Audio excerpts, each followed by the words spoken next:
Hello, my name is Mohammad Emtiyaz Khan, and you can just call me Emti, and I work at the RIKEN Center for AI project in Tokyo, Japan. Let me start by thanking the organizers for giving me this wonderful opportunity to be able to speak to you today. I used to be a student at ISC a long time ago, and I'm very happy to be reconnected to people back home. I would also like to thank two key people who have helped me prepare this presentation. Roman Bachman from EPFL, who was an intern with me last year, and Xiangming Meng, he was a postdoc with me at RIKEN AIP. So the goal of this tutorial is deep learning with Bayesian principles. And my goal today is to bring the two community of deep learning and Bayesian learning people together. And I myself have been working on combining ideas from these two communities. So let me just start by first telling you why I've been doing that and to give you a little bit of summary of my own research. The goal of my research is to discover and understand fundamental principles of learning from data. So this is like many other machine learning people who are really focused on this goal. And I want to use these principles to develop algorithms that can learn like living beings. And the learning of living beings is really, really amazing, and it fascinates me. To give you an example here, I show you the video of my daughter who was 6 months old at the time.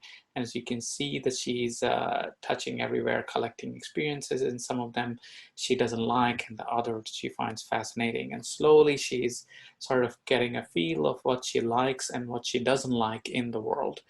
And this is how human learning is. It's based on experiences that we collect throughout our lives. And if we continue to when we live our life, we continue to do that, we converge after a while. So this is after 6 months when she's 1 year old, and she's sort of figured out what part of the world that she's most fascinated about. And this is a small ukulele world, and she's just always creating the data that she likes. So it's not only this, another amazing thing about our learning is that we can take our experiences and transfer it to more novel situation. And this is a guitar, so it's a bigger instrument than ukulele, and she still kind of find an innovative way to be able to generate the data that she likes. So this is what I mean by human learning. It's sort of a lifelong learning, so it goes on throughout our life, and we only observe the world through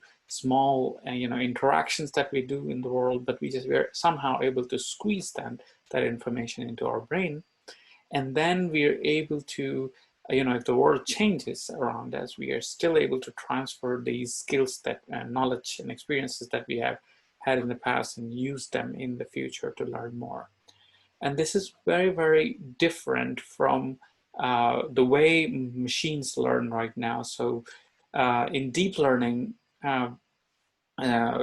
we assume that we kind of all the knowledge that we want to learn about the world, it's all present in the form of a data set, and it's really, really big. It's a large amount of data, and the information is assumed to be coming from the stationary world. So if things change, then the network is not really able to adjust to the change in the world. So I'm very fascinated with these two different types of learning, and my current research is focusing on reducing this gap between these two types of learning. So when I think about the mathematical framework that comes closest to human learning, I think about Bayesian learning. There's been tons and tons of work for many, many years in neuroscience and psychology and economics, where people have argued that Bayesian learning is a good mathematical framework to explain human learning. So I have been interested in trying to bridge the gap between these two different worlds. And they are indeed very different when you actually look at them. So deep learning is really focusing on black box models, where you don't you have some very vague knowledge of what you want to put in the model, and then you have a large data and you sort of take stochastic mini batches from the data and try to train the system with that. So this is very different from what we have in Bayesian learning, is that we try to write a model that try to explain how the world works. So it's like a generative model, like Bayesian network and graphical models, probabilistic graphical models. And once we have that model, the way to generate the data that we see in the world, then we invoke Bayes' rule to do inference to be able to know the unknown. And because of these fundamental differences between the two fields, they have different kind of advantages and disadvantages. So deep learning can really deal with large data, complex models, and it really scales well under that scenario. It performs really, really well, while Bayesian learning really struggles to do that because your use of Bayes' rule is very tricky for large problems. So we'll see the details soon about this. But Bayesian learning, as I will explain it soon to you, is very good in figuring out, what we know in the world and what we do not. So it has this notion of like, how much do I not know? And it's quantified with uncertainty. And because of this knowledge of what we do not know, you can perform this kind of sequential lifelong learning where you can focus into the parts of the world that you do not know much about. So you can take this active strategy. And in deep learning, this kind of thing is very, very difficult to do because it's a very local thing where you take the mini batches and you take the gradient. So this slide will become more clear later on, but the point that I wanted to make is that the two types of learning are very, very different. And my goal is really today is to convince you or give you some of the basic principles that helps us to bring these two things together, to combine the complementary strengths of these two types of learning to solve challenging learning problems like lifelong learning, something that will be a running example throughout the talk. So the goal today is to do this, and what I'm going to try to do is to introduce sets of principles, and they are Bayesian principles as general principle to design, improve, and generalize all sorts of learning algorithms in many fields. Okay, and the goal would be, in the way that this will be done, is that the main principle involves doing an approximation to the Bayesian posterior distribution. Okay, and this will become clear hopefully soon as well. But I will start with the first part where I will try to use these principles to derive deep learning algorithms like SGD, RMS prop, ADAM, and some others, and also Bayesian learning algorithms like Bayes' rule and Laplace approximation, variational inference, etc. And once we have kind of put everything in the same platform, explaining them with the same principle, then we'll try to see how we can borrow strength from one field to the another. Okay, and we'll look into design of new deep learning algorithms for uncertainty estimation and for lifelong learning. Okay, so just remember the goal of this talk is to put everything together, explain most things with one common principle, and then try to borrow strength between different fields. This tutorial is not named Bayesian deep learning for a reason, because I wanted to focus more on the big picture part, and Bayesian deep learning people are more focused into just doing tricks, borrowing tricks from one place to another place. And I am focusing on more big picture, on the principles. So that's why I don't call it Bayesian deep learning.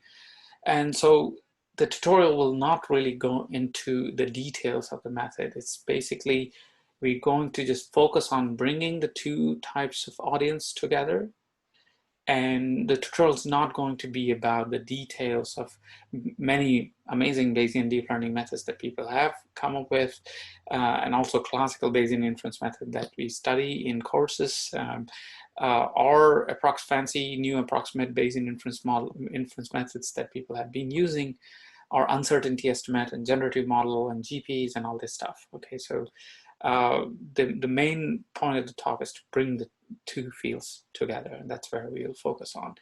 And I apologize in advance that I might actually miss a lot of relevant work in the field, and I'm just one person. I can't read everything, so I'm sorry if I have missed some important work, and please send me an email and I will try to do a better job next time. And also, most of the tutorial is based on my own work and my own experience and expertise. And I apologize if this offends some people that I'm trying to do self-advertisement, but that's not my goal. Is just when I start to make the slides, I just answer things that I actually know. So I apologize in advance for that. Okay, so this concludes the first part, and in the second part, we will go into the details of deep learning and Bayesian learning. In this part, we'll go through the details of deep learning and Bayesian learning, try to understand their differences and their pros and cons. So I'll start with deep learning, because it's a simpler one. Deep learning is based on frequentist ideas, so something like empirical risk minimization or maximum likelihood principles, where given some data and a model with some parameter, the way you find the parameter is by minimizing a type of loss. So this could be like log probability, or this could be some kind of risk. And an example of this, just to give you, is squared loss, where you might have some input, so like an image, and then that passes through a deep network which has parameter theta, and then you're trying to match the discrepancy between the output and the output of the neural network. And then you add a small regularizer along with it so that the problem is well defined. To minimize this type of loss, a standard algorithm to use is something like a gradient descent or stochastic gradient descent or Newton method, where you compute the gradient and you have some kind of preconditioner. Maybe it's a Hessian or a Fisher or something like that. And this simple choice of algorithm to update the model parameter works very well. It scales well to large data, complex model, and gives very good performance in practice. So many times people say that this is enough for us to do most of the things that is required in learning, but I want to give you an example to show you the dangers of such an approach. Okay, so in this example, I show you data points. Each of this is a data point, and it's sort of going down. The frequency is going down as you move along this x-axis, okay? And then I ask you a question, how should we fit the data? So one choice that I give you is this blue model, which is just a straight line, and it's a downward kind of trend. But you can also have another model that is slightly more complex. So you have now two lines that gives you two different slopes. And the question that I'm asking is, which is a better fit? So whenever I ask this question to people, and I would want you to think a little bit more about this, but usually people come to, are confused about picking one model out of it. And this is a result from my class in 2014 in EPFL, where students were also as confused as, most of you might be. But it doesn't matter. The question is meant to kind of make you think. And if I give you a little bit more cues on what the x-axis is, so this data is actually real data from Japan. It's taken from this excellent book that I would encourage you to read if you want to know more. But essentially, when I show you that this x-axis is the magnitude of earthquake, and so y-axis is the frequency of those earthquakes, then you might actually realize that you have very little data for high magnitudes, For big earthquakes, and for smaller earthquakes, you have a lot more data because they happen more often. So with this, you can sort of see that why the problem is actually difficult is because here you have a lot of data. So, you know, you have more confidence, but as you go to bigger earthquakes, they become harder to predict because they happen less often. So by design, we don't observe them, but we also have less data about them because of that, right? So, so it's very hard to tell. We don't have enough data and we're quite uncertain about it. But if you think a little bit more, then you see that the two predictions that you get from these two models, they're also quite different. So the red one is a little bit riskier because it's saying that this, for example, this 8.5 magnitude earthquake that, by the way, happened in Japan in 2011, that earthquake would happen once in 1,000 years. That's what the red model say. But this blue model says that it'll happen in once in 100 years. So you see the difference, that this one is saying that, oh, don't worry about it, it's very, very rare. But this one is saying, no, it's 10 times less rare than what you think. So it's a big difference which model you choose. And if you're a riskier person, you want to design your building that could actually collapse under if such an earthquake would happen, you know, then it's a really bad idea to choose this one. So you don't want to do that in this application. So a better plot would be to plot the confidence, the uncertainty of it. So we have very low uncertainty here and very, very high uncertainty. And it's very hard to tell between the two options which one is better. So you should be sort of looking into the probability of minimizing the risk in the tail because you want to design robust buildings. And that's the kind of the idea that if you actually if you're forced to minimize a loss and pick one model, one line out of this, you have actually left yourself open for danger. You might have chosen a riskier option, so you're worse off doing this kind of approach. And many people say that this type of thing doesn't really happen in machine learning, but I would warn against that, is that most data set that you have, like ImageNet or anything, where some of the examples are more overrepresented, like maybe the data is collected in a predominantly, European or white, race, and then other people, minorities, are not really, represented, and then you are actually opening, by using this kind of point estimate, you're opening yourself to this sort of danger. So the way to fix this in Bayesian principle is to not do what we are doing in deep learning, is that not estimate just one model. Rather than that, try to estimate a range of models. Right? So it's like an ensemble type of approach, but it's based on the probability theory. So you start with some kind of prior distribution. So maybe it's a uniform distribution that gives you many theta, so many models. So an example is here that you have a multiple of these models, and now you use your likelihood. So it's like that square loss that you have shown before. So if this was Gaussian, then it'll correspond to the square loss. So you take this kind of likelihood and you weigh each of this theta. So it might be something like that. It tells you that this one fits the data better according to this likelihood, and then this one fits the data worse. Right? So using this, you get a ranking of the model, but now you want to draw these error bar, this uncertainty around, right? So you need to decide a range, and to be able to do that, you basically use the Bayes rule. So the probability of particular theta is actually given by this, because you multiply this and this guy, and then you take all possible models that can have that rank and you normalize them. So this, if you do, then it'll give you this kind of error bar, right? Because you need to figure out, and this is very important to understand, that you need to figure out what is the range where you should stop caring about certain models, right? And for that, you need to look at all possible models and pick the best top ones, right? So that's what this is, the kind of thing is going on here. The issue here, as you can see, that this is considering all possible ways of explaining the data.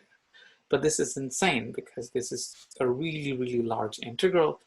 So that's where the issue comes in. So it's a global method which looks at all possible explanation of the data, but it requires you to integrate over all of those guys. So if it was discrete, then it will be a finite sum, but if this is continuous, then this will be a high dimensional integral, for example, in neural networks.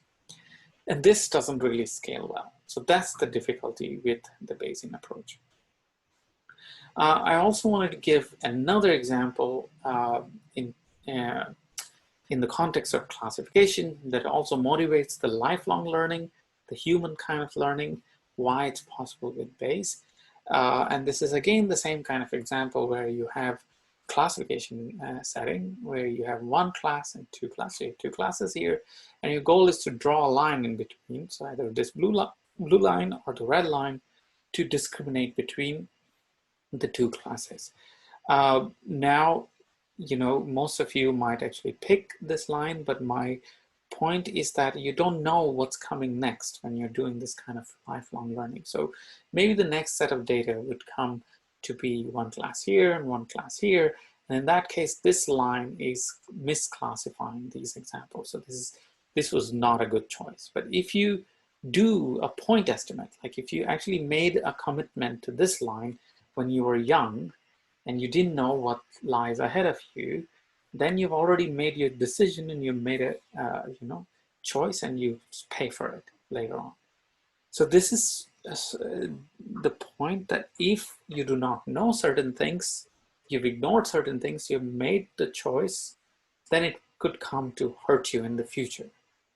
So if you're just choosing one line, then you're making that mistake. But if you do many lines, if you do take many models and you do ensemble with this Bayes rule, then you don't have that problem. And that's what I want to explain to you now. So this rule is basically what I explained in the previous part. So P theta is the prior here, and D1 is this data. So it's the first set of data. And once you do this Bayes rule, you would get something like this. So it will tell you that this line indeed is the best line, and this line has a little bit of lower rank. But now when you observe the second set of data, you can again update these weights, right? So you could say, oh, this line was not important later, but now it's more important. And this you can do by simply putting this posterior as the prior. So this is exactly the same as this, but now it's over D2, so it's the second data, and the prior is replaced by this posterior. So now you get the new posterior, and if you look at it visually, it will favor this one more now. So you see that if you do this kind of keeping track of all possible things that could explain your data, then even when you make a mistake, you can actually change your opinion and you can update your beliefs. Right? So this is the reason why Bayesian learning and deep learning, they are good and bad at certain different things. Right? So as I said, deep learning, you do differentiation. So you're looking at this mini batches, you're looking at these data derivatives of the loss, and it's a very kind of local operation. While when you're doing Bayesian learning, you're looking at all possible models that can exist, and then you're taking a global average. This global average is very useful for you to let you quantify uncertainty, to do lifelong learning, but it's computationally very difficult. So you can't handle large data and your training is not scalable. So I hope that this puts things in perspective, that the two things look quite different, right? That's my point. They have, one is integral, other one is derivative. So they are very different things. But what we're going to do in the tutorials is that we're trying to introduce some principles that will put the two things at the same ground. And then we'll see that if you use those principles, then you can derive both of them, and then you can borrow strength between the two. Okay, so that will be the rest of the tutorial.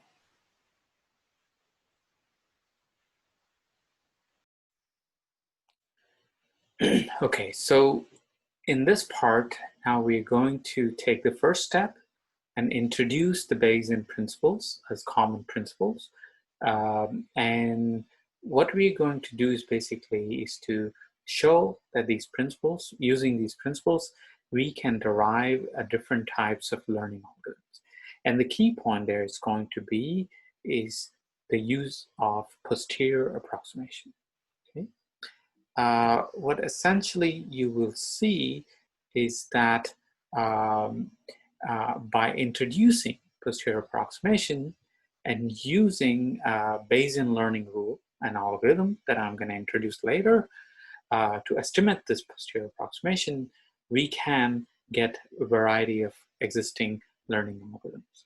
But just to illustrate this, I have this cartoon example here. So just imagine that you have two parameters, theta 1 and theta 2, and your posterior is this complicated shape here that looks like this, okay?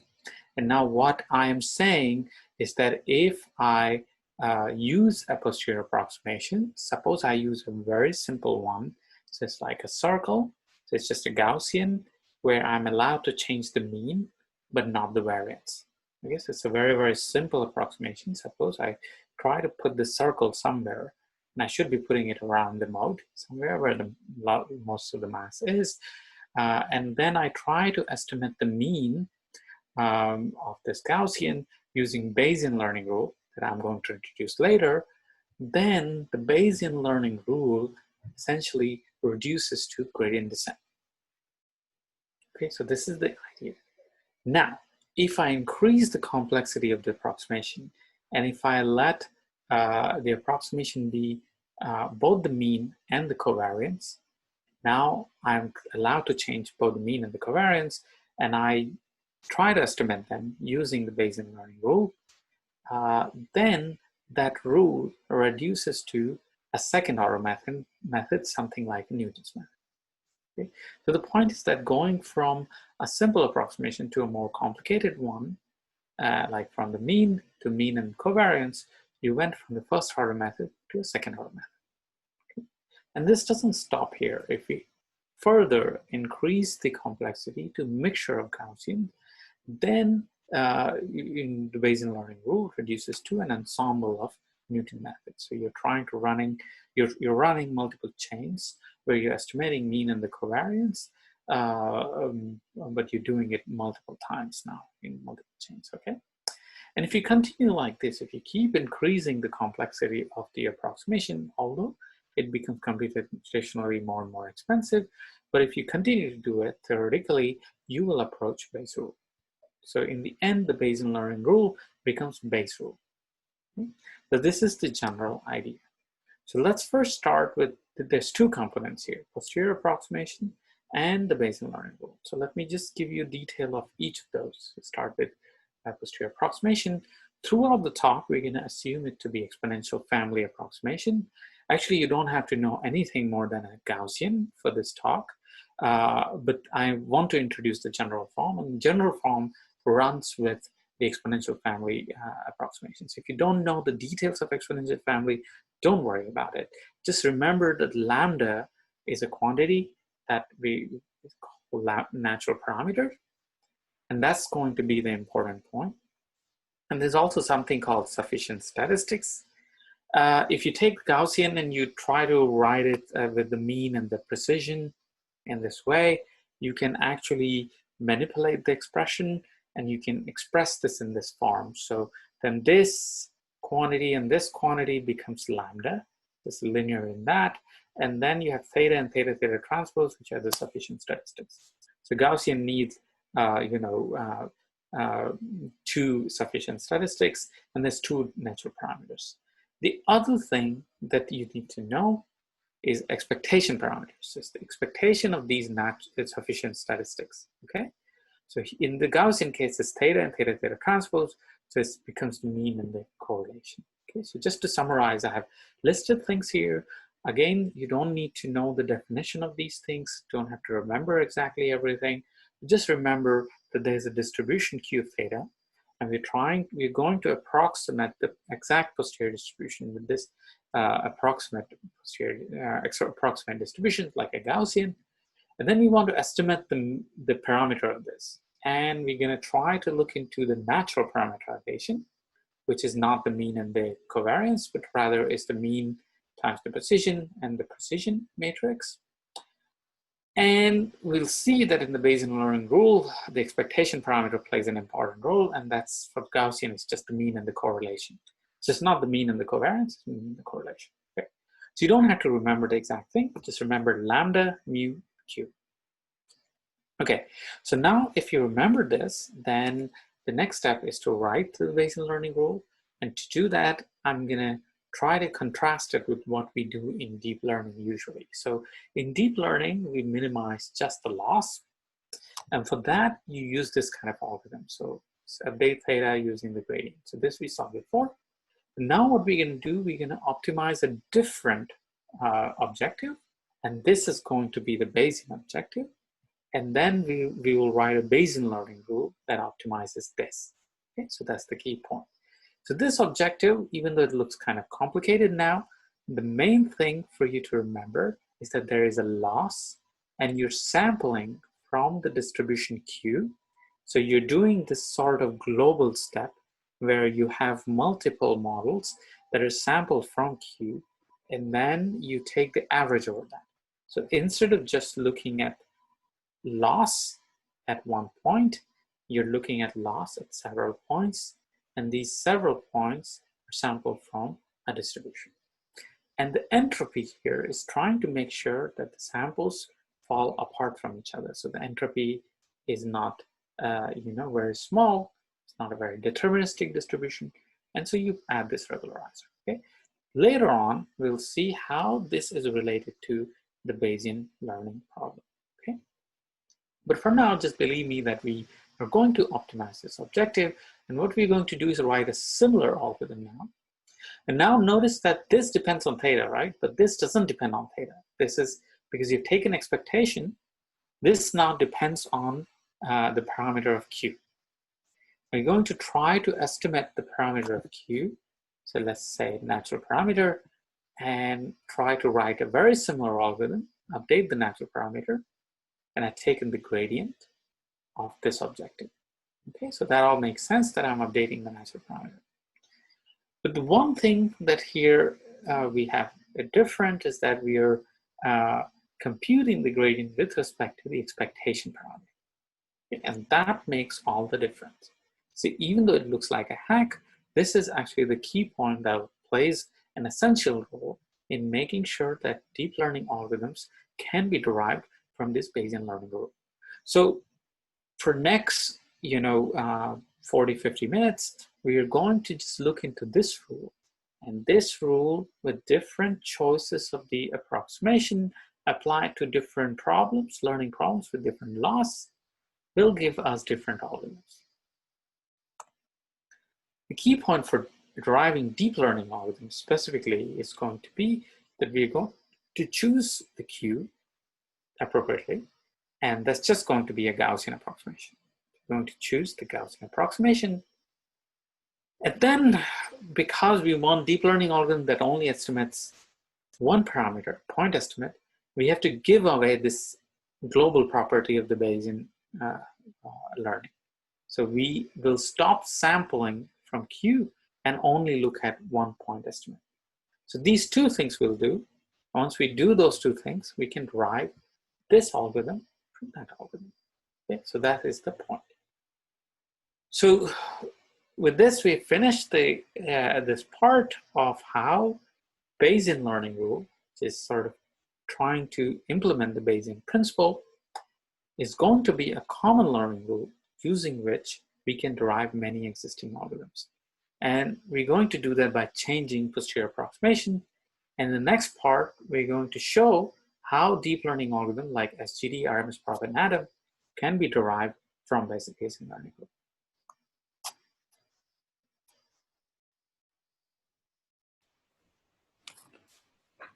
So now we are ready to derive deep learning algorithms from Bayesian learning rule.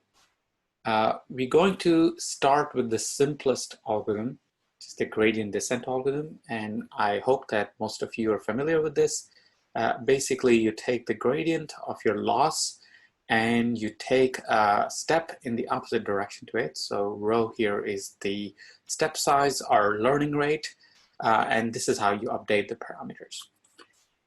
Now, my claim is that if you take the Bayesian learning rule and you choose the approximation to be a Gaussian with fixed covariance, so it's like a circle, as I told you in the previous parts of this talk, then you're only allowed to change the center of this, the mean of the distribution. So I've written this here, that Q of theta is a Gaussian distribution with mean m, and the covariance could be anything, and I've just set it to 1 here. The natural parameter for this distribution is just the mean, and the expectation parameter is also just the mean because there's only one sufficient statistic in this case, because you have set the covariance parameter to be a constant. Okay. We also need the entropy for us to be able to write the Bayesian learning rule, and the entropy of a Gaussian with a fixed covariance is just a constant.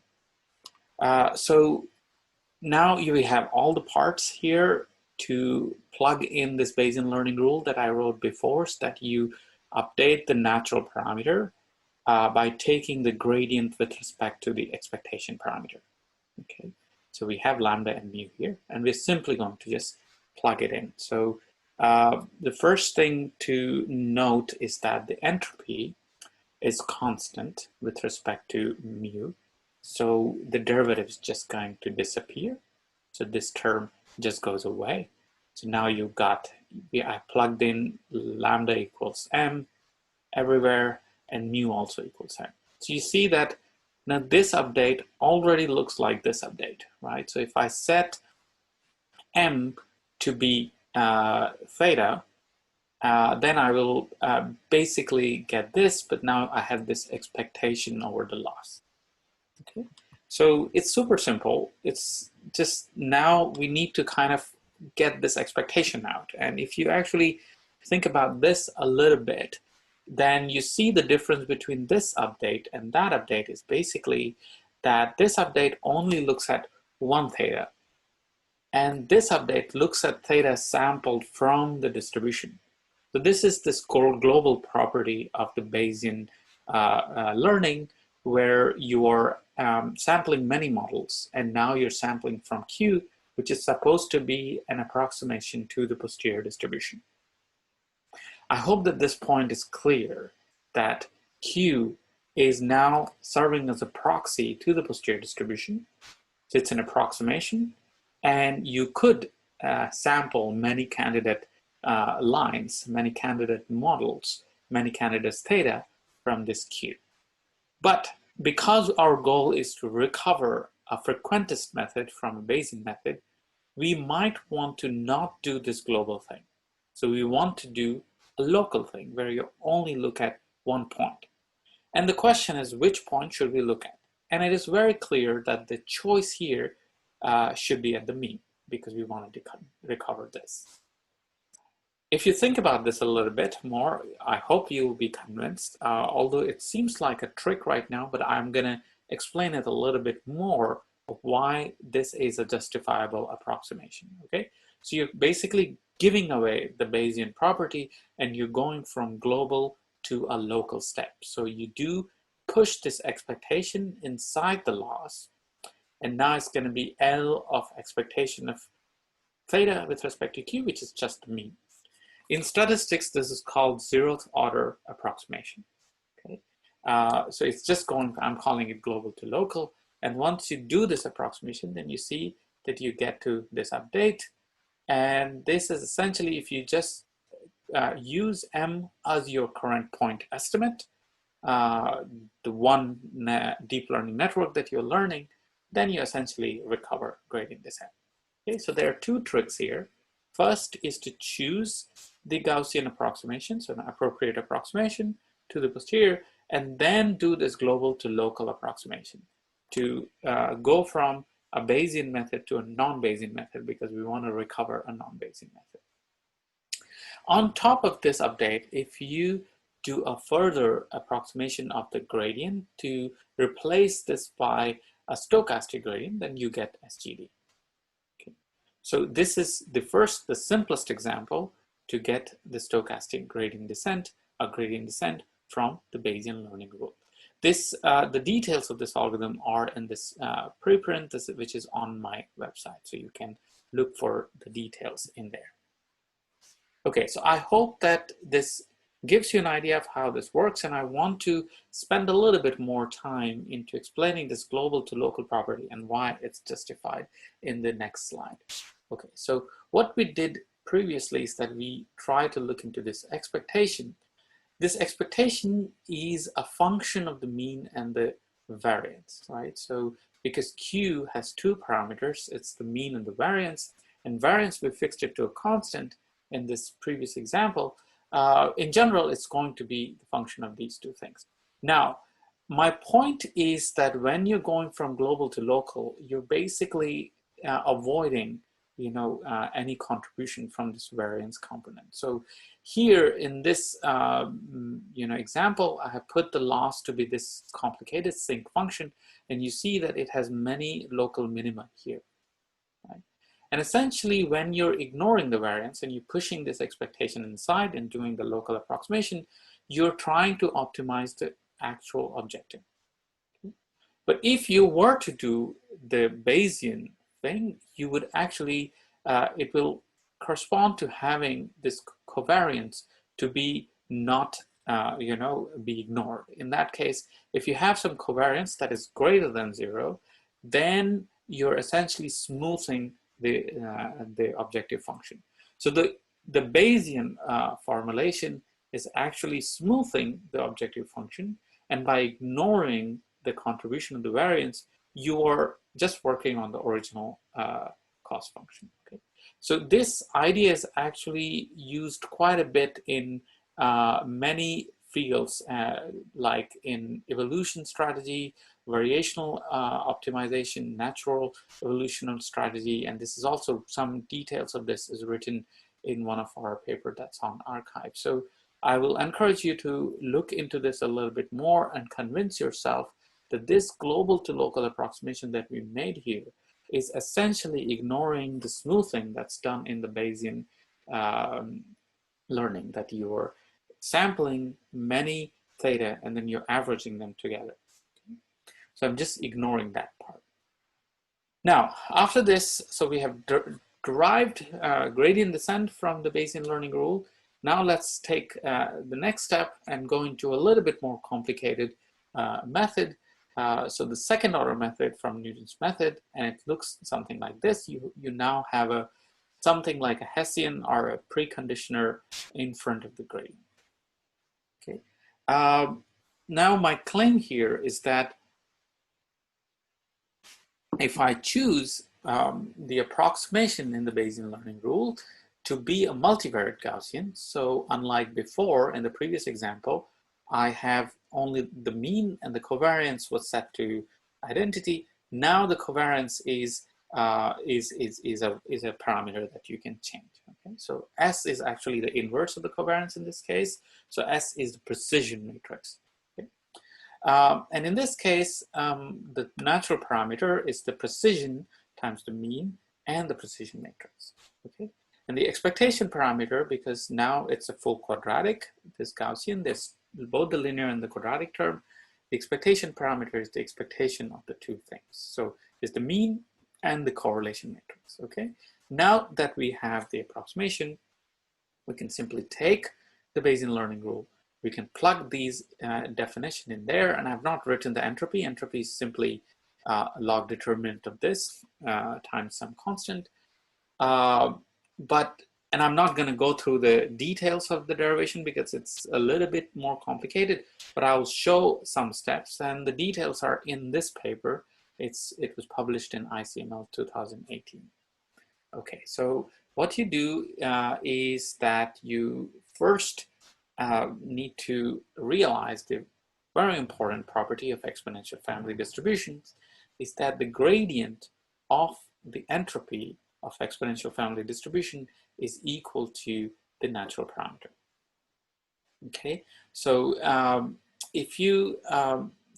I would appreciate if you just take this as an identity and try to prove this on your own. But this identity is given in this paper. You can find it in that paper. Okay, so if you believe me on this identity, then the rule sort of simplifies to this. So I hope you see what I've done is that I've basically pushed this gradient inside, and now the gradient of the entropy becomes lambda. Okay, so now it's just lambda. Okay, so the rule actually simplifies a little bit more, and now I can take this lambda and I can put it here. So that's what I've done. The lambda comes in here. So now it's a very simple rule where we see that there is a moving average. So you take the previous lambda, you compute the gradient of the loss, and then you do sort of taking sort of a convex sum of the two. Okay, we can now go a little bit more further, and what we actually want to do is we want to write this gradient of the expectation in terms of the gradient of the original loss and the gradient of the Hessian. So now we are going into this step where we did this global to local kind of approximation, and we want to do the same thing for now to obtain a Newton's method. There are several steps in this. So what I did here basically is that I just plugged in the definition of natural parameter. So the first natural parameter is this S times M. I can plug this in. The first expectation parameter is this guy, and I plug that in here. Okay, so this is a very straightforward application of just plugging in these definition. Then I did that for the second expectation parameter. In there, this is the second expectation parameter, second natural parameter, sorry. So now you have two updates, okay? And you see that there is this gradient and this gradient. We have two gradients, and somehow we want to reduce these gradients to the gradient and the Hessian, okay? So there is another identity that's been well known for some time. Sorry, I have just now made a simplification. I've taken this half and put it here. That's just a small change, but we're going to use now simplify these two updates and try to get to this place. Okay, so there is a beautiful identity, and these are called Bonet's and Price's theorem, which show that for Gaussians, when you take the gradient with respect to these expectation parameter, in fact you can write them as the gradient of the original loss and the Hessian. Okay, so now this is again another identity that's there in this paper, and I'm not going to go into the detail, but I hope that you see what we are trying to do here. We're somehow trying to push this gradient of the expectation with respect to the expectation parameter to be expressed as the gradient of the loss and the Hessian of the loss. Okay. And for different approximation, you need different tricks, but for Gaussians, you can use this one. Okay. So now that we have this, we're just gonna get rid of this expectation, and we do again the global to local approximation, and essentially you can just write this thing, and you have to do some manipulation. Essentially, you take this guy, you put it in this second equation, and that will give you this equation. So this is 1 minus rho s, 1 minus rho s, and then this guy becomes just the Hessian and add the mean. Same thing, you plug this in here, you do some manipulation, and essentially you can write this mean as the update where you compute the gradient with respect to the loss, and you scale the gradient by this quantity. Okay. I hope you see that, you know, even though there is some math involved and there's some identities involved, essentially in the end what you get, it starts to look very similar to this. Okay, so you see that this theta is just like M, and this Hessian is this precision matrix of the approximation, and the precision is a moving average of the Hessian. Okay. So now if you actually assume that the step size is 1, then this quantity goes away and you essentially get this. Okay. So you see now, if you replace M to be theta, then you get the Newton's method. Okay. And this type of setting the step size to 1 is justified when you're in a perfect, like, kind of quadratic problem where you want to, you want to do full Newton step where the step size is very close to 1. Okay. And so this is the derivation. I know this is a little bit complicated, and I encourage you to go in this paper and look into the detail of this, of how these identities are actually used. Okay. Now, from this, so far what we have done is we have done stochastic gradient descent and Newton's method. Now I'll give you some more details on how RMS prop and Adam are obtained from the Bayesian learning rule. Okay, so RMS prop, it looks like the following, and if you're not already familiar with RMS prop, then don't worry about it. Just know that you're updating theta. So RMS prop is actually one of the most popular algorithm for deep learning, RMS prop and Adam, and we're going to try to see how we can derive them as a special case of the Bayesian learning rule in this slide. So in RMS prop, you take the stochastic gradient, and then you have some scaling here of the gradient, and then you update the parameter like in stochastic gradient descent. But the change here is that you are adapting the learning rate by using this scale matrix. So it's like Newton method, but the scaling vector is actually scaling matrix is actually a diagonal matrix. It's just a vector. And the vector is obtained by taking the square of the gradient. So it's not really the Hessian. Okay. Now you can compare this update to the update that we just derived in the previous slide, that it's very, very similar, right? Here, the scaling thing is a matrix, and it's obtained using the Hessian. Okay, those are the two main differences. So how can we get here from there? Well, it's again a few choices that you need to make. So instead of doing a multivariate Gaussian, now let's do a Gaussian with a diagonal covariance. So you don't have like the full Gaussian, you restrict it to only the diagonal. Now you want to find the diagonal of it. And the diagonal, the precision of the diagonal will be given by this S. Then you can do another approximation. You say, instead of doing the Hessian, I'm going to do it by square of gradient. Okay, and this might seem a little bit weird, but if you go back to the original papers that were written in the 90s by LeCun and colleagues, they were actually using this type of update. And at the time, they were either using Hessian or using a Gauss-Newton approximation to that. So there's a long history of this type of update being very efficient for deep learning. And the amazing thing here is that I have not used any of that knowledge here, that I have just used the Bayesian principle to derive this update. And the update already tells me that I should take the moving average of this kind of second order information.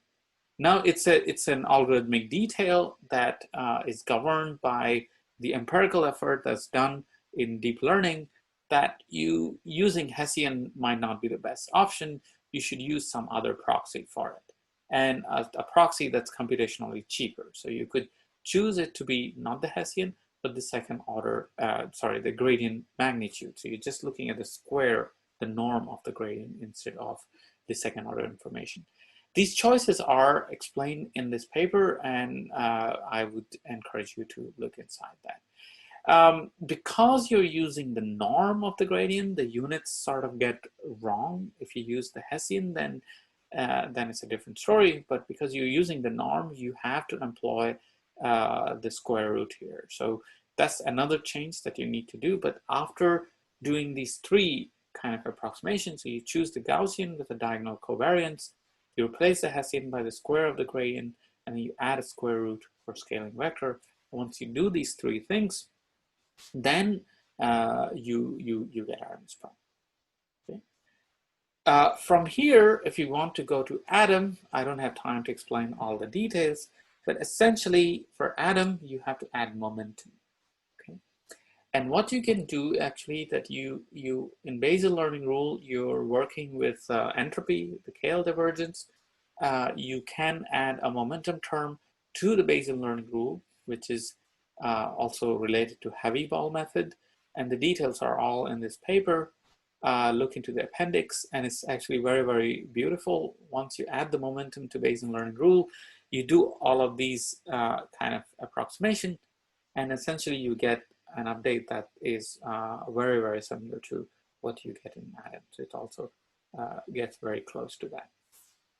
Okay, so this was a lot of details here. So I just summarize all of this in this one slide.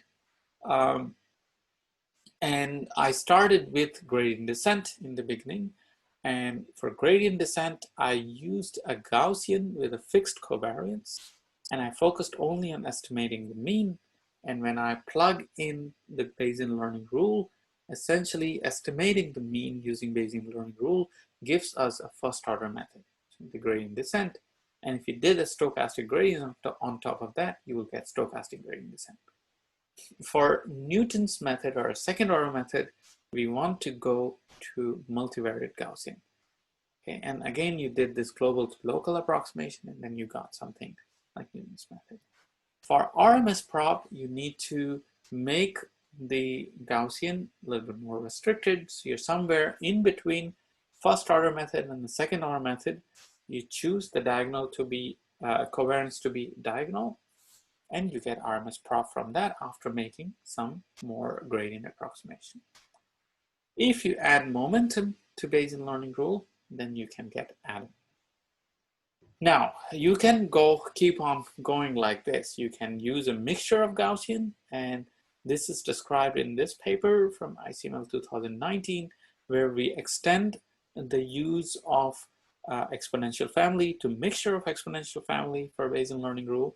And there you see that you get a method where you estimate the mean and the covariance of each of the component of the mixture separately. So you're essentially running multiple chains, and it's a very principled algorithm that comes from this Bayesian principle that the chains, because of the entropy term, the chains are supposed to be away from each other. So it kind of helps you to do exploration of the objective, the landscape that you have, and you're trying to go to different minimums. So each chain is forced to converge to slightly different place. And if the entropy term is doing its job right, then you get this sort of exploration. So it's a very nice desirable property in an ensemble method that we don't have right now in existing ensembling methods.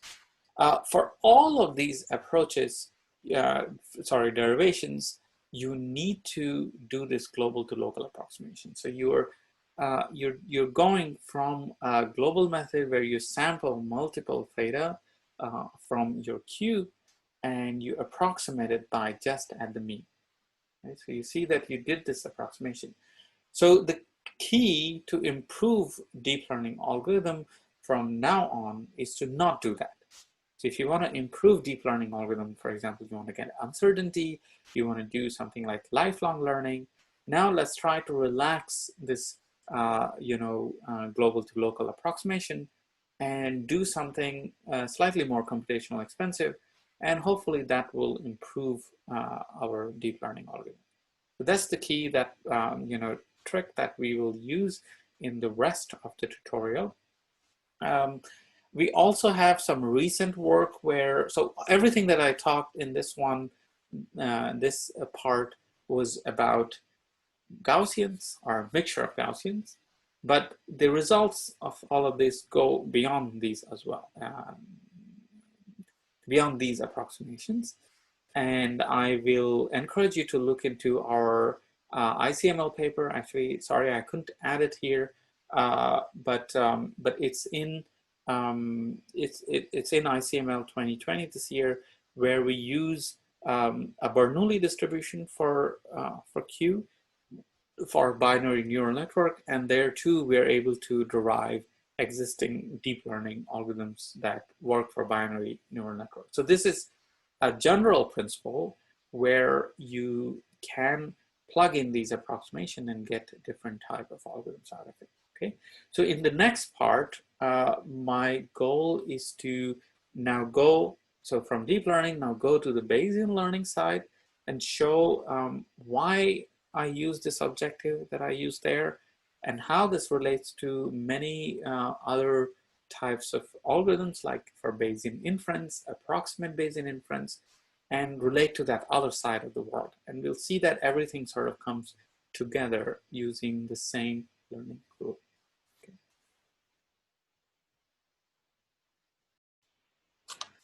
So in this part, we are going to look into the Bayesian learning side and the relationship of Bayesian learning rule to Bayes rule and to other approximate Bayesian inference method. Then we'll go into a bit more detail into how Bayesian learning rule is derived from natural gradient descent and its connection to mirror descent. Let's start with the first part. So Bayes rule, Bayesian inference as optimization. Essentially, in the beginning of the tutorial, I showed you that the Bayesian inference, the Bayesian learning can be written in this Bayes rule form. And if you're familiar with Bayes rule, then this you realize how this is an application where you have, you go from theta to d, and then the Bayes rule inverts it into theta given d. So if you, in the previous formulation, what I wrote, we always were working with loss function, and you might be wondering how this loss function is related to this probabilistic formulation.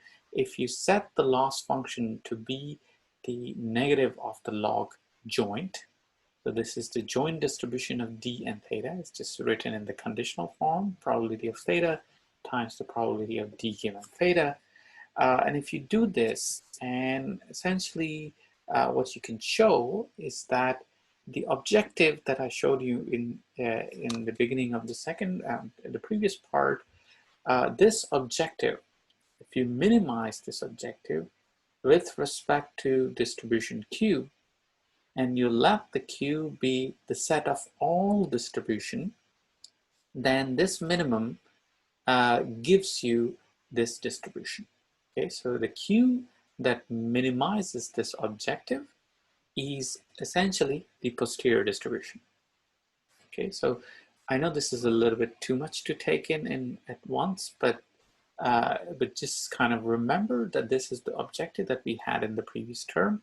And now the only difference that I'm making is I'm changing this P to not be a restricted set. It used to be a Q in the beginning, but now I'm letting it be all probability distribution. And if I let it be all probability distribution, then minimizing this objective gives me the Bayes rule. Okay, so the proof is actually not that hard, and I'm just going to go through a few steps now to show you how this is obtained. So you basically start with this objective. You write this down here. I've written the entropy in expanded that term to just log of Q, negative log of Q, so this becomes plus. And now I'm going to just put these two terms together. So if I do this, this is expectation of Q, and I get log of Q of theta divided by e to the power minus L. So just kind of put these two terms together. And now you see that if you want to minimize this term with respect to Q, that happens if you set that to be equal to this. You get log of 1, and log of 1 is 0. That's the minimum quantity. Okay, and it's very simple. So just Q star of theta that minimizes this objective is e to the power of minus loss. And that is, by the definition, the loss is just this joint likelihood, joint distribution. So you get e to the power minus L to be the joint distribution. Okay, I hope this convinces you that when you set the loss to be a joint distribution of a model, so with the prior and the likelihood, then this optimization recovers the posterior distribution. Okay, the good news is that this so this joint is just proportional to the posterior, so that's how you get this. But the good news is that this is not only restricted to the loss to be the log probability of a model. Okay, so it doesn't have to be log probability. It could actually be a generic loss function, and this point is not emphasized that much in the textbooks that you will read and in the classical, Bayesian literature that you will go through, but this is actually known for quite a long time, and it appeared even before this paper that I have written here, and recently it was revisited by some people in Bayesian statistics, so it's in this paper. But this is actually known in pack-based community and an online learning community for quite a long time. So I just wanted to give you a little bit of more detail on some papers that actually cover this, some references for how you can write Bayes rule as this optimization form. Essentially, they are equivalent, and writing this is extending the application of Bayes rule to more generic loss function.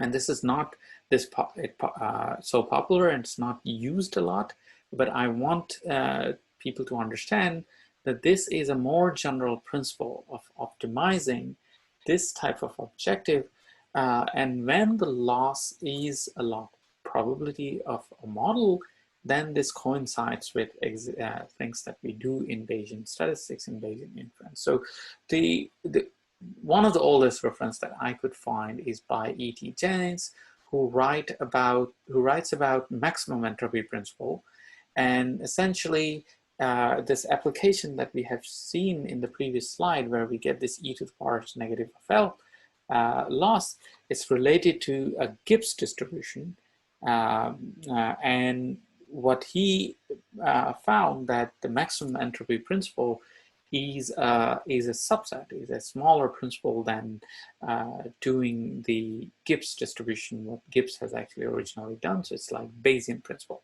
Okay, this is a very beautiful paper that I will encourage you to read.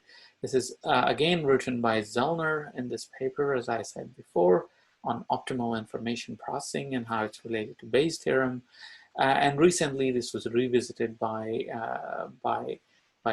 these authors in this paper in Royal Statistical Society. Now, connection, this is sort of connected to a lot of things that have been going on in machine learning, in learning theory literature on pack-based. And the original paper of Shaw Taylor and Williamson in '97 that already kind of looks into this connection, and there's a lot of other work where people are deriving these bounds on the generalization error, and the bounds usually look of this form. So they're expectation of subquantity with a KL term at the side. It's a very classical thing. There is a lot of work in online learning, and people don't actually always write this explicitly, but the methods that they use for doing online learning, there they have something called exponential weight aggregate, where you're taking e to the power of negative of the loss, and it's actually a Bayesian thing. So this idea of like when you're learning sequentially slowly, you don't want to only be greedy about your current objective that you got, but you want to look into the aggregates of the past, and you want to assign weights to all of these past losses that you have incurred. And the way that you write the weights is actually the exponential of the negative of the loss, which is essentially a variant of the Bayesian principle. In neuroscience, there's something called free energy principle, which is championed by Carl Friston, and this is also very closely related to the Bayesian principle that I'm talking about here, right? So the principle that I'm talking about is that you should be optimizing an objective of this form, and essentially you're not doing the all probability distribution, but you're actually looking into a variant of this where you approximate the posterior. So instead of doing this Q, so this is like doing the exact Bayesian inference or the Bayes rule, you want to restrict the set of distribution to a smaller set, Q. Okay, and then the principle is about if you choose the restrictions to be a smaller set, and then you estimate the approximation using the Bayesian learning rule, then you're able to get existing algorithm. Okay, in machine learning community, this particular form of optimization, it's known as variational inference. Okay, but when you connect the variational inference with the Bayesian learning rule, it actually is a general principle. Okay, so it enables us to derive many types of algorithms, including Bayes rule and deep learning algorithm and many other things. Right? So this is why I call this a principle rather than just a method. If you are more comfortable calling it variational inference, you could do that. But the combination of restricting the set and then using Bayesian learning rule to infer and the posterior approximation, this is the general principle to derive a learning algorithm. Okay? So I want to go a little bit more into the detail of existing application of Bayesian inference in many popular models like linear model and Kalman filter and hidden Markov model. It's used a lot in signal processing, for example, and I want to show how the Bayesian learning rule is actually a generalization of all of that. So in this case, as I said before, the loss is going to be negative of log joint, and this is going to be corresponding to a model. And my claim here is that whenever you are writing this joint distribution such that it belongs to a conjugate exponential family model. So this is a little bit of a loaded word, and if you don't know about the conjugate exponential family models, then I would encourage you to look into this literature. All of these ideas come from this original paper that we wrote in 2017. So there's kind of talking about the conjugate Bayesian models. Okay, so my claim is that whenever you have a conjugate exponential family model, you can essentially write this log of the joint in sort of this exponential family form. So it's linear in the some sufficient statistics of theta. And then there's a parameter, natural parameter lambda, that only depends on the data. So you sort of have this split between something that depends on theta and something that depends only on the data. Okay, so this is just to give you an example, think of the least square objective. It's the simplest objective. Here, y are the linear regression output. So the labels are the output of the linear regression, and x is the feature matrix. So it's the input matrix. And you have a quadratic objective, and you have a small regularizer at the side. But then this, you can actually do some manipulation here, and you can write it in this form. So this loss, you can separate theta here. So you have linear and the quadratic term. And then you have something in front of them that depends only on the data. So you see that you have the split already where you don't have dependency between the natural parameter lambda. So this guy and this guy here, they're lambda d. And theta and theta transpose is the sufficient statistics. So because it's quadratic, the sufficient statistics is also quadratic, and you can separate the two. And due to this property, you have a closed form solution for the posterior distribution. Okay? So when you're doing actually this message passing in Kalman filter and hidden Markov model, you're running Viterbi algorithm, and other things like a junction tree algorithm, you actually have this property that things are separate, and then you can actually apply the Bayesian inference in one step. Now that comes down to, in Bayesian learning rule, just like choosing a step size of size 1. Okay, So I'm going to explain this a little bit more in detail here. Basically, in Bayesian learning rule, you have to compute the expectation of this objective, right? An expectation of this objective, in this case, because it depends on t of theta, is expectation of t of theta, it just is the expectation parameter. So essentially, in all of these examples, your expectation term is just related to this. So if you take the gradient of this with respect to mu, then you simply get this natural parameter. Okay, so this quantity and this quantity in this case is essentially this. So if you plug this in the Bayesian learning rule, essentially plug this guy in here, use the property that gradient of mu of the entropy is just equal to lambda, negative of lambda, then you can plug this gradient of lambda to be lambda d, and now you have a closed form solution. So if you want to, the fixed point of this equation is essentially when lambda star is set to lambda d. At that time, the gradient becomes 0. So it's a very, very simple solution here that you simply have the natural parameter that you want to get is equal to lambda d, okay? And in this case, let me actually just stop recording because my family seemed to be doing something at the background. Okay, so now I hope it's more quiet.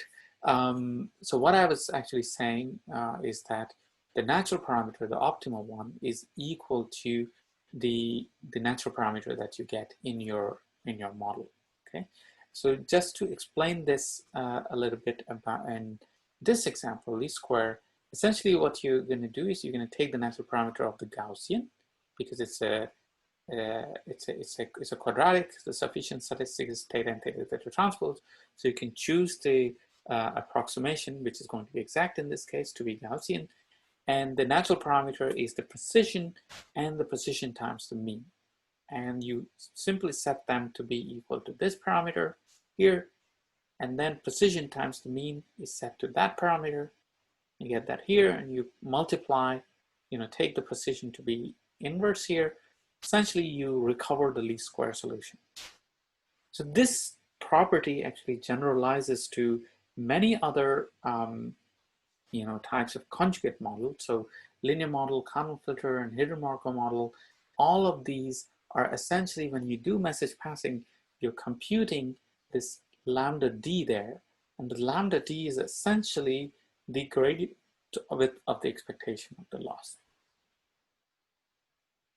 Okay, so I hope that that gives you an idea, and I know that this is sort of hard, and I would encourage you to go and read the papers and try to derive this for your own favorite model, like least squares, and the least square details are all in the draft that is online, and you can also get the other methods in this paper. Like Kalman filters and other things. Essentially, all of those can be derived by just setting lambda star to lambda d. So in general, the forward-backward algorithm that people use in signal processing and also in Bayesian network, they're all special cases of this particular algorithm. In similar sense, when you do approximate Bayesian inference, so there's this method called stochastic variational inference that does a particular approximation where you do this mean field type of approximation where you have global variable and local variable, and you do a factorization between the two, but then each computation for each part of this factorization is conjugate. And those conjugate operation again can be written like this with a step size of 1. In this paper, we also show that message passing, when you're writing these kind of variational inference problem where you do message passing. So John Wynn and Chris Bishop had this really nice paper on that. That can also be written as a special case of the Bayesian learning rule. So the Bayesian learning rule have all of these cases as special cases of it. Okay. Finally, we can go and look into a simple approximation that's used quite a lot, in the Bayesian community. It's called Laplace approximation. And there you're essentially just, what you do is you take the loss and you minimize the loss. And once you get to the minimizer, then you look at the curvature of the minimizer and you just take the Hessian and you set the Hessian to be the precision of your Gaussian approximation. If you think about it a little bit and you go back to this online Newton method, the Newton's update that I wrote before, if you run this method, essentially in the end, when it converges, it gives you the Laplace approximation. Okay? I'm not sure if you see this point directly, but what will happen when this converges, you go to a point where the gradient is equal to 0. So it's the fixed point of the loss. And so M will be at a minimum of the loss. And at that M, if you run this long enough, you will have the Hessian that will become the moving average. So your precision matrix will essentially be equal to the Hessian. Essentially, you can see this if you set the step size to be 1, then the precision is equal to the Hessian.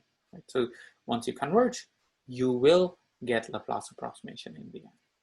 So again, Laplace approximation is also a special case, right? So all of these things that we have talked about so far, they are connected to, you know, continuous optimization methods, message passing algorithms in conjugate world, variational inference, and the variants like stochastic variational inference, variational message passing.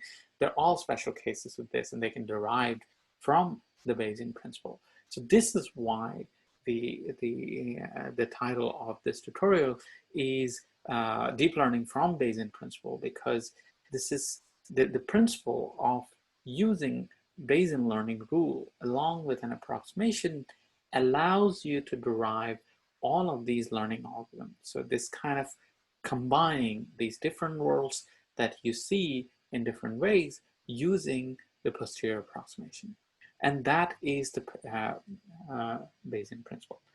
You can call it variational inference if you want to call it, but you miss the point that this is a principle rather than a particular way of inferring on a particular type of probabilistic model to get certain types of uncertainty. Okay, so this is very, very general, and I would encourage you to think of it as a principle, because otherwise it limits its scope. I hope that you appreciate this point of view that I'm presenting here, and I want to just give you some of the references that are connected to this idea. So variational inference, it actually, I think the original paper goes back to 70, and that I haven't written here, but Hinton and a colleague had this paper that was written in 93 on minimum description length. And this idea of minimum description length is actually related to variational inference.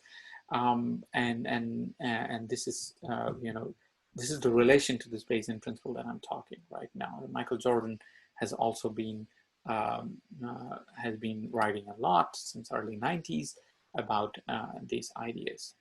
There is area of optimization where people use entropy regularization for optimizations. It's related to this kind of objective, this Bayesian principle that I talk in this tutorial.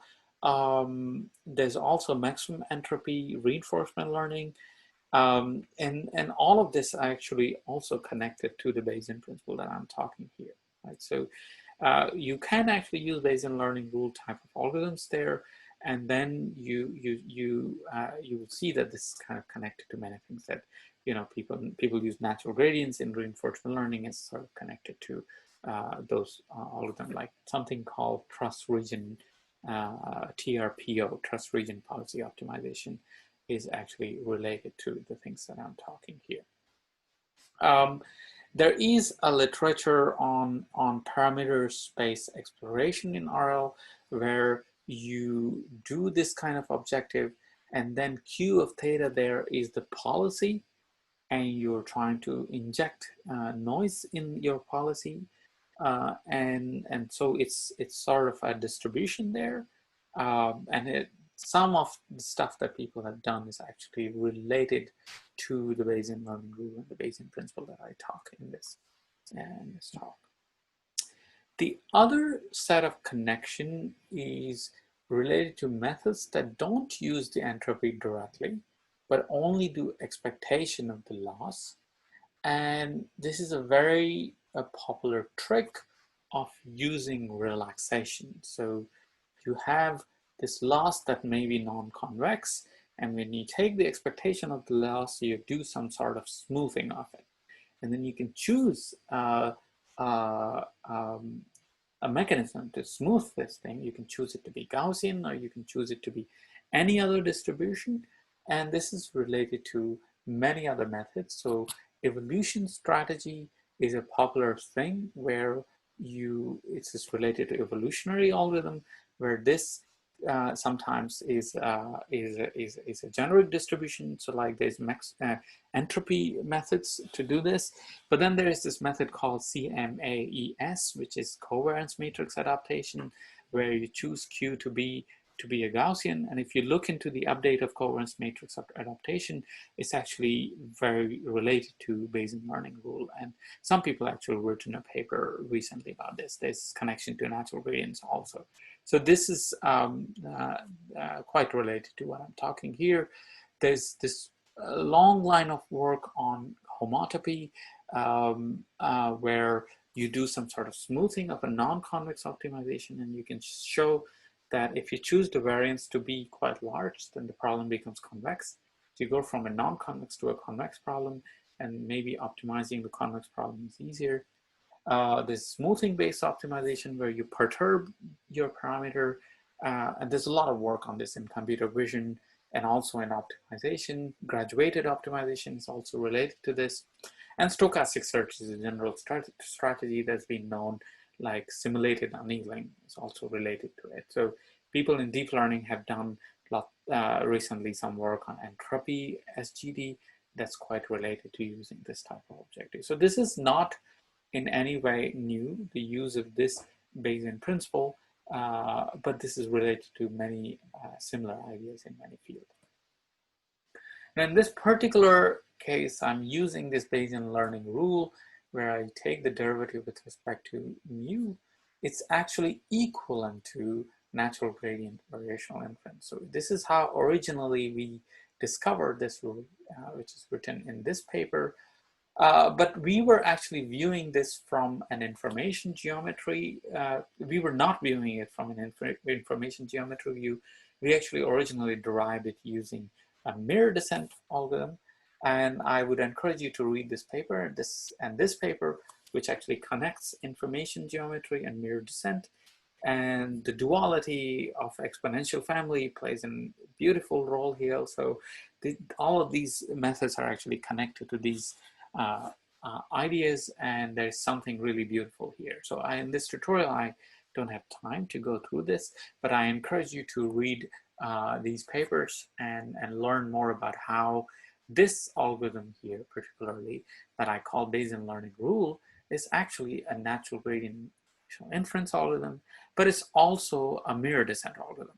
So they're all actually equivalent. And I put a list of things of how the Bayesian learning rule that I'm calling in this talk, it's related to things that go back to a long time ago by this guy who was doing natural gradient descent on these conjugate Bayesian models, but the work that we actually did in 2017. So all of this work that is done here, most of it is applied to conjugate algorithms, and basically the most recent things are extending it to non-conjugate, to general loss function. That's what we did in this paper. And this is what I'm talking about in this. But this has been, and lots of people have worked on this one. Okay.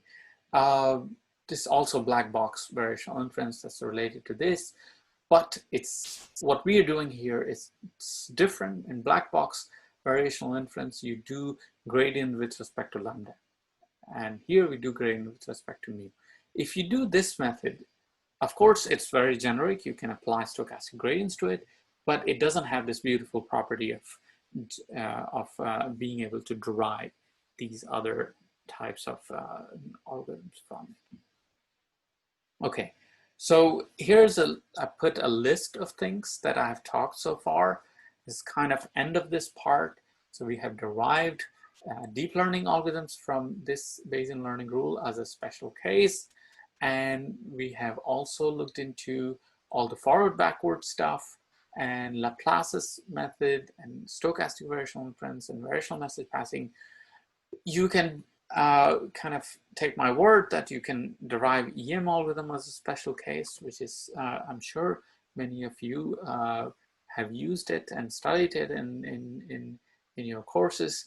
Other things like reinforcement learning and continual learning and online learning and global optimization, I very quickly touched upon it, but all of these algorithms can be related or derived from the Bayesian learning rule. So we are still writing this paper, and because there's so many things here, it takes a long time to write this, but a draft is on my website, and you can look into the details of how some of these algorithms are derived. Okay, so this concludes this part on exact Bayesian inference, and now we are going to look into how we can use Bayesian learning rule to design new deep learning algorithms, for example, to do uncertainty estimation in offline learning. So that will be the next part.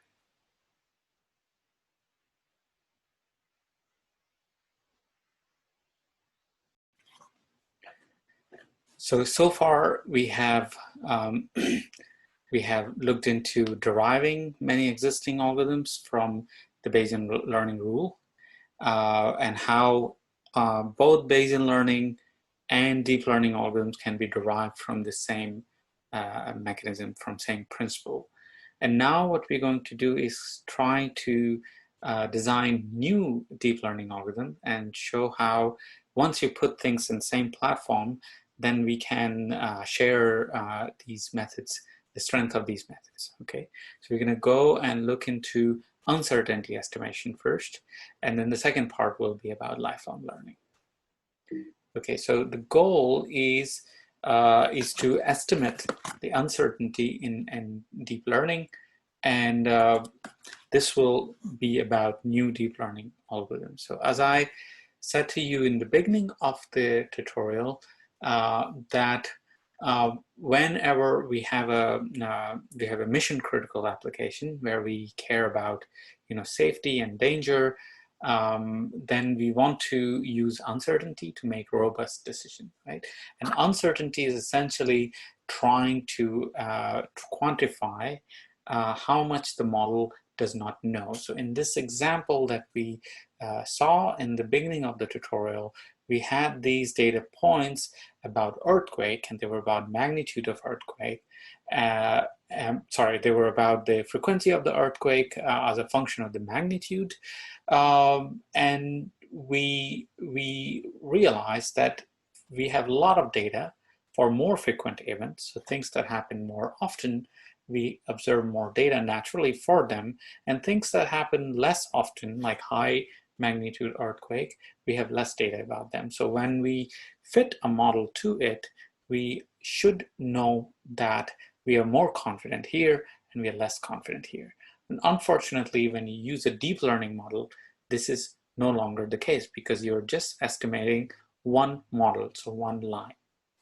So the goal of this part is to get into how can we do this kind of uncertainty estimation in deep learning. And I will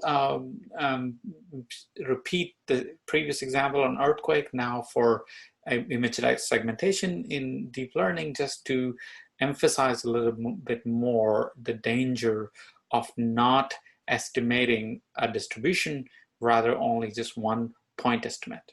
Okay, so in this example, there is an image here, and you want to find out these segments. So you want to segment this image in like road and sidewalk and the signposts and sky and buildings and trees and things like that. So you have these labels, and you want to figure out what these labels are for each pixel given this image. If you use a standard deep learning algorithm, then you will get this kind of prediction. So this is from the network, and it looks quite good. So it's actually works quite well, except that some places you actually have got things wrong. So, you know, I mean, this is like road has spilled over in the sidewalk, and if you have a automatic self-driving car, then it might actually be very dangerous for it to not recognize, to recognize the sidewalk as the road, and then you might actually drive in the road and you might put some people's lives in danger. So we don't want this type of thing, and this kind of mistakes that made here, and that's also made, some of it's made here, these kind of mistakes you want to avoid. But with just single prediction, you cannot really tell how confident or not confident you should be. So the point of having uncertainty is to help the predictions. This is also plotting one type of two types of uncertainty. So it's like the variance around your prediction. And this uncertainty, the value high, means that you are not very confident. And what this is telling you is that this area, you're not very confident. And also in these places, some of these places, you're not confident. This type of uncertainty is telling you that at the edge of objects, like you can't really determine if something belongs to the sky or the tree. So it's also an important piece of information to keep in mind. And this is taken from this work by Alex Kandel, Yaron Gall, and Roberto Cipolla. And I would encourage you to read more details in there. So the idea of Bayesian deep learning methods is to try to estimate this kind of uncertainty. And usually what these methods do is that they try to come up with some perturbation around the prediction. So it's like a small variance estimate around the prediction. And the issue is that with deep learning model, because you have a million parameters, it's very, very large. It's very difficult to compute this Bayesian normalization constant to compute these variances. So what people do is they try to come up with tricks to slightly modify existing deep learning algorithm to be able to get this variance estimate. So that's what most of this Bayesian deep learning is about, coming up with this uncertainty in the form of the variance, so some perturbation around the thing. The simplest types of methods, they are based on stochastic gradient descent. So basically what they're trying to do is when you're training using stochastic gradient descent, they are trying to just perturb things slightly using some mechanism, and hopefully, perturbing the parameter, the loss will actually tell you how the curvature around that point is. So one way to do this is through using dropout noise. So when you're training using the deep learning optimizer, you're already kind of dropping certain units, certain weights. And when you do that, you can use that perturbation to measure the perturbation in the output. This other method is called SWAG, which is also of a similar spirit. It's doing it in a different way.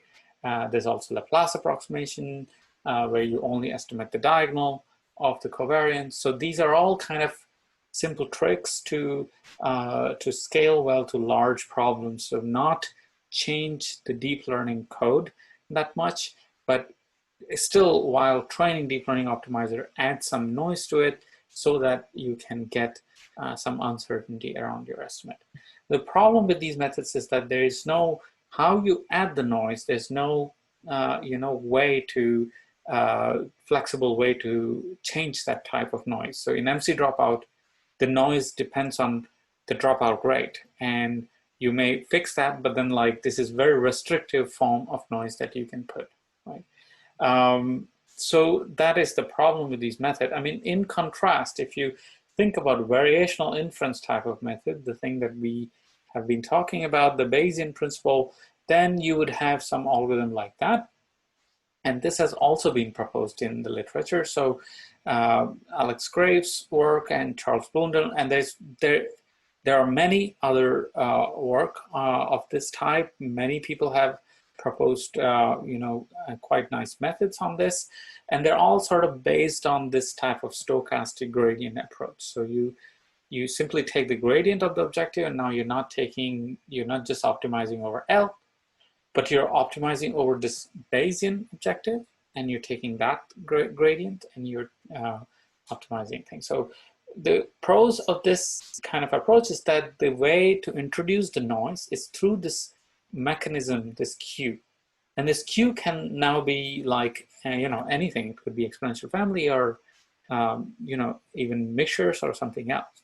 So that's the advantage of this. But then the disadvantage is that the mechanism of these algorithms, it's very, very different from how deep learning optimizers work. So there's a lot of tricks that people put in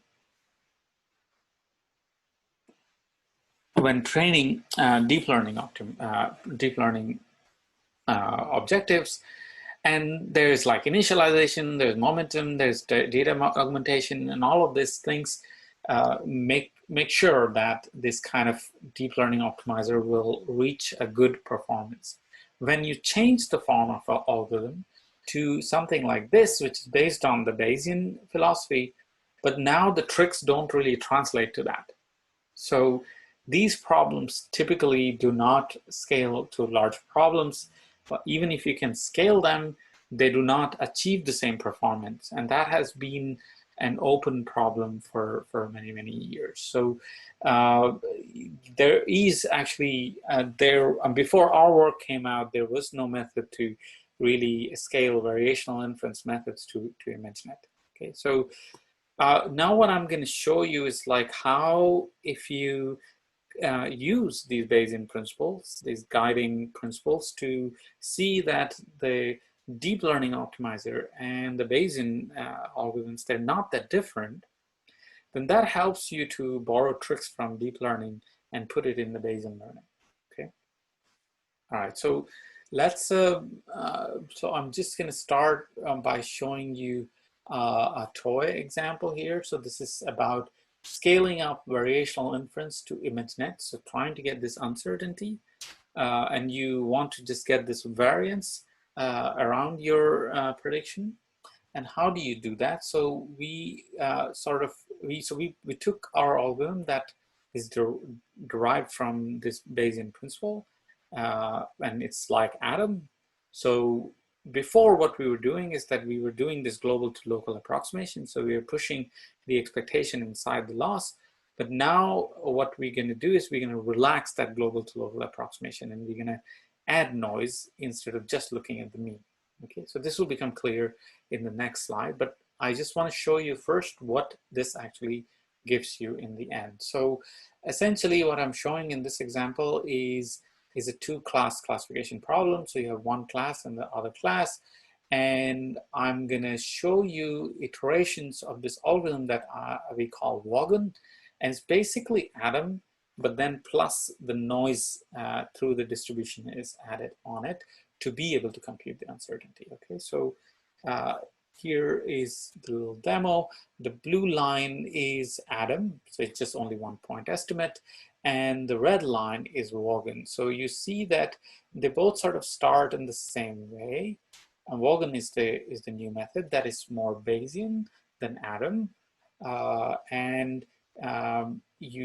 what this is showing you is the red line is showing you the mean of Vaughan of the Gaussian distribution, and these samples, these different lines, are kind of sampled from the Gaussian distribution. So it's showing you variations around it. So in this actually is more clear plotted here. We have plotted the entropy of these samples, and essentially you can see that it's not being overconfident. It's not saying that there's only one line, but it's clearly showing you that there are many lines that could fit the data well, and there's some uncertainty, there's some room around for the model to fill, and the model doesn't really know very much about this area. So this is how it's looked like. The blue line is the deterministic, the Adam algorithm, and the red line is the mean of the Gaussian, and the other soft pink lines are showing you the variance around it. So how do we get this? Well, this is basically the algorithm that I wrote before. So it was RMS prop that we knew, we derived in the previous one. Now what we did is that we take the Bayesian learning rule, and by using a diagonal Gaussian in the Bayesian learning rule, we can get something like RMS prop. But we were doing this approximation to do that, right? So we were replacing the expectation of the loss by loss at that expectation. Right? But now I'm going to relax this one. So I'm going to use the expectation, and then I'm going to do a bunch of other small approximation to make sure that the uncertainty, the variance, and the variance, if you remember, is related to this precision. So it's inverse of the variance. So instead of estimating the Hessian, I do some tricks to get the square of the gradient somehow. And that scale vector essentially gives me the variance, it's the inverse of this. Okay. Gamma here is a small L2 regularizer that's being added. So inverse of this precision, say this is the precision, inverse of the scale vector gives me the variance. Okay, so I will encourage you to read in more detail in this paper, but essentially this is adding the Bayesian touch to RMS prop, because now we are able to derive RMS prop from Bayesian learning rule, but we made this approximation. Now if you relax this approximation and we start to sample from Q, then we can estimate the variance. And that's basically the point of this thing. So this is actually available now in, the software is available in this web page. And essentially what we did in this paper, Practical Deep Learning with Bayesian Principles, is that we showed that all the tricks that you have that you use in Adam, and because the form of our algorithm Vaughan is so similar to Adam, now all of those tricks can just be transferred to this one. So changing your scheduling of your learning rate, then like doing data augmentation, and then doing early stopping, and all of these things are actually added. Like I think we also do adding this additional layer. Sorry, I'm not able to remember the name, but batch norm, yeah. So we also add batch norm, and doing all of these tricks actually helps the optimizer quite a lot. So we're still able to estimate uncertainty using very similar kind of code.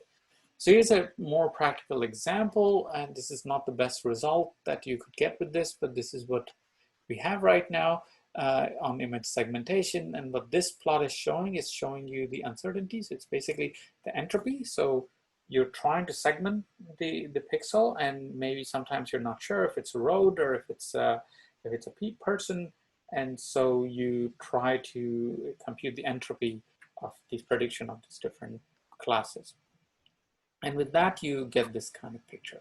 Okay, so you see this works reasonably well, and what essentially we showed in the end, that if you use all of these tricks, then you're able to get the state of the art performance and convergence rate while getting some of these uncertainties out. So uncertainties are not too bad, but the code remains the same.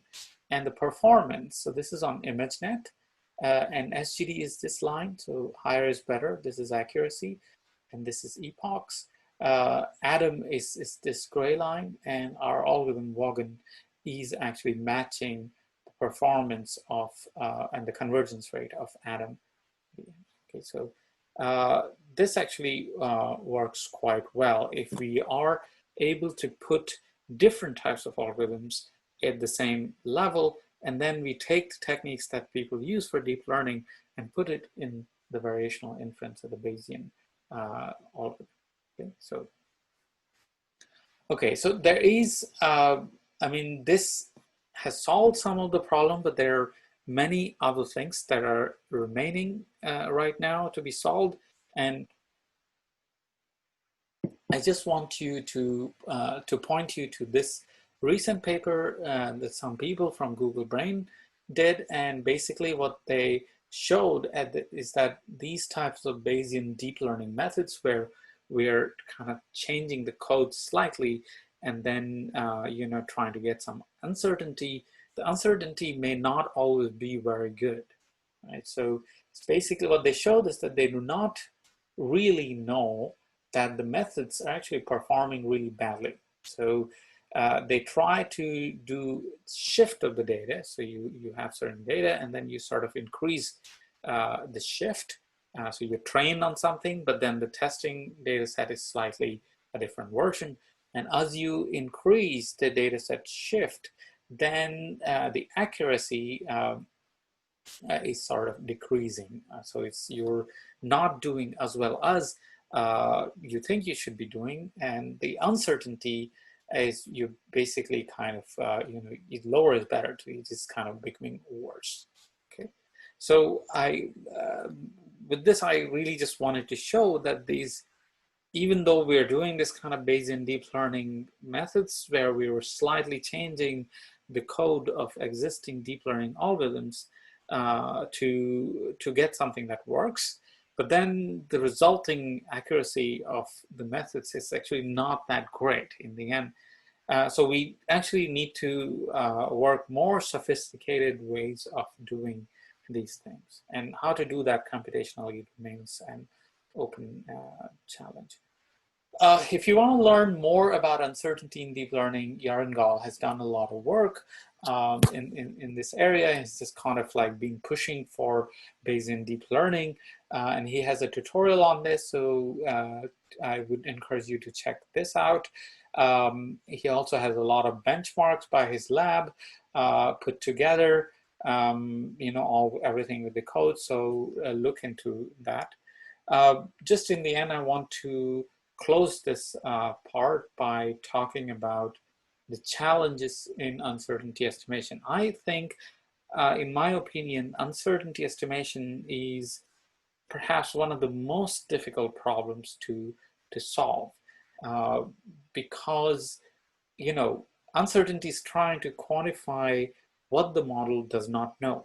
And there are so many things that you don't know about that they all kind of, it's very ill-defined concept. If you could actually compute the exact posterior distribution, that would be ideal, but that's just impossible because you need to look into all possible ways to explain the data. Right? So here in this example, I mean, you can have lines classifier that would go like this, and you could also have classifier that would go like this. But you see that the algorithm is very, very confident that this area, you could classify well, but there is no reason why you could classify it well, right? So it's very difficult to come up with a method that will capture all sorts of uncertainty. In particular, deep learning problems, they're all non-convex problems, and they have these local minima. So when you get to a local minimum, and you try to understand the uncertainty around that local minima, it only tells you part of the uncertainty. So in this case, you found this uncertainty that's like perturbation around this minima that you have. So if you changed your classifier slightly, what would happen? But still you're missing this kind of part. It is not clear if you should be putting, higher, higher entropy here or not, right? And that is the problem, that given your data, it is possible that your model thinks that there should be no uncertainty here, but you don't know if it is wrong or right. So this is a very, very difficult problem, and I don't know how to approach this problem in a direct way. You could potentially increase the complexity of your posterior approximation, and that should help you to capture this. But then this also increases the computation. So it's a challenge on how to be able to estimate uncertainty accurately while keeping the computation cost low. So I hope that this part may give you some understanding of how we can use the Bayesian principles to see everything at the same place. And then what we did in this part is that we took some tricks from the deep learning side and put it into the Bayesian side. And then we were able to get some uncertainty for deep networks. Okay? In the next part, we're going to look into another application on lifelong learning.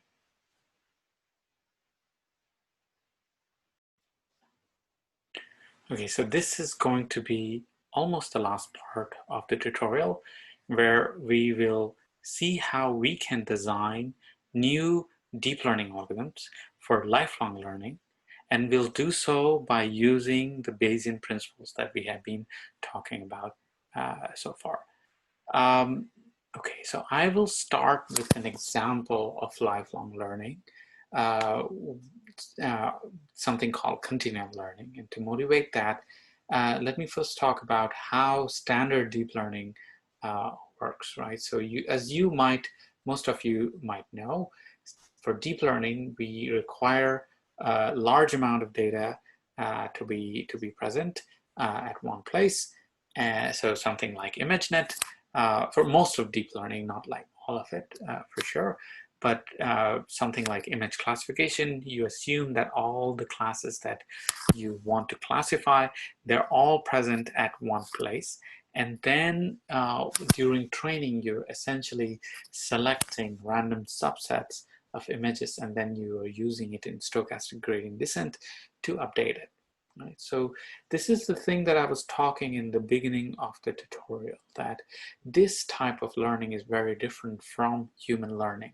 Here, we assume that everything that we want to know about the world. So for example, in this case, all sorts of classes that we want to classify in the future, they're all present in this data set.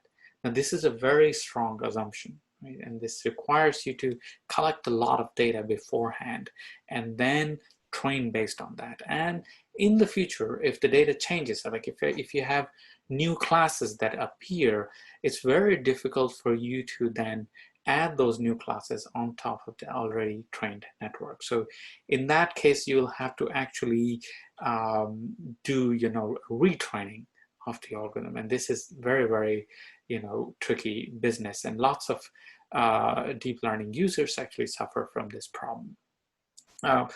So the thing that we would actually want is that we would want something like a continual learning, meaning that if you have observed some categories now, like dogs and cats, then you just train on those categories, and then you update the network. And then now maybe you're not going to see dogs and cats because that's a thing of the past, but now you get only lions and tigers. Now you need to update the network, but you need to do it so that you don't forget dogs and cats, right? And if people, even little children, they're very good at this task. We don't actually forget the past animals that we have seen in our life. And if we learn about a new animal, we can easily incorporate that new knowledge in our brain, right? But the issue with deep learning is that if you do this type of training, so the standard thing would be that you have a network and now you get lion versus tiger and you do this procedure. So you have lots of images of lions and tiger, and then you are kind of sampling lion and tiger's images and you're showing it to the network. Eventually, the network will forget about dogs and cats. Okay, so this phenomenon is called catastrophic forgetting, and it was reintroduced in 2017 by people from DeepMind. It's a very nice paper if you want to learn about this whole field. And there's also a review paper that's written recently that actually summarizes all sorts of issues with deep learning in this kind of lifelong learning setting. So the goal in continual learning may mean a lot of things to a lot of people, but in this talk, the goal that we have considered in continual learning is not to forget the past, okay? So this is one example of lifelong learning. To be able to do lifelong learning, you need to not forget the past. Okay? Now, if you actually use the Bayesian method, like as I showed to you in the beginning of the tutorial, then you don't have this problem of forgetting. Now, why? Right, so here's an illustration of this, that Bayesian learning naturally takes care of sequential updating, and it never forgets the past because everything is contained in the posterior distribution. So to see my point, just go back to the example that we had in the beginning. You have two classes and you have this data. The data is called D1, and you got this prior and then you computed the posterior on this data. And when you do that, you get this kind of posterior that this is the most likely classifier, but then there are some other ones as well, but they're spread out. Okay, so then when you get the next set of data, essentially you can set the prior now to be the previous posterior. So you just put this here, and now you again invoke the Bayes rule, right?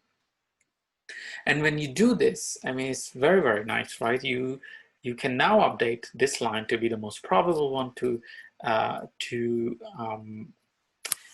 classify the data. And now, why does this really work, right? So this is the point, that here you're actually looking at all possible ways of classifying the data, and your posterior distribution is holding that, right? So in the previous thing, when you had this prior contained the knowledge from before, saying that this one is the most likely based on these two classes.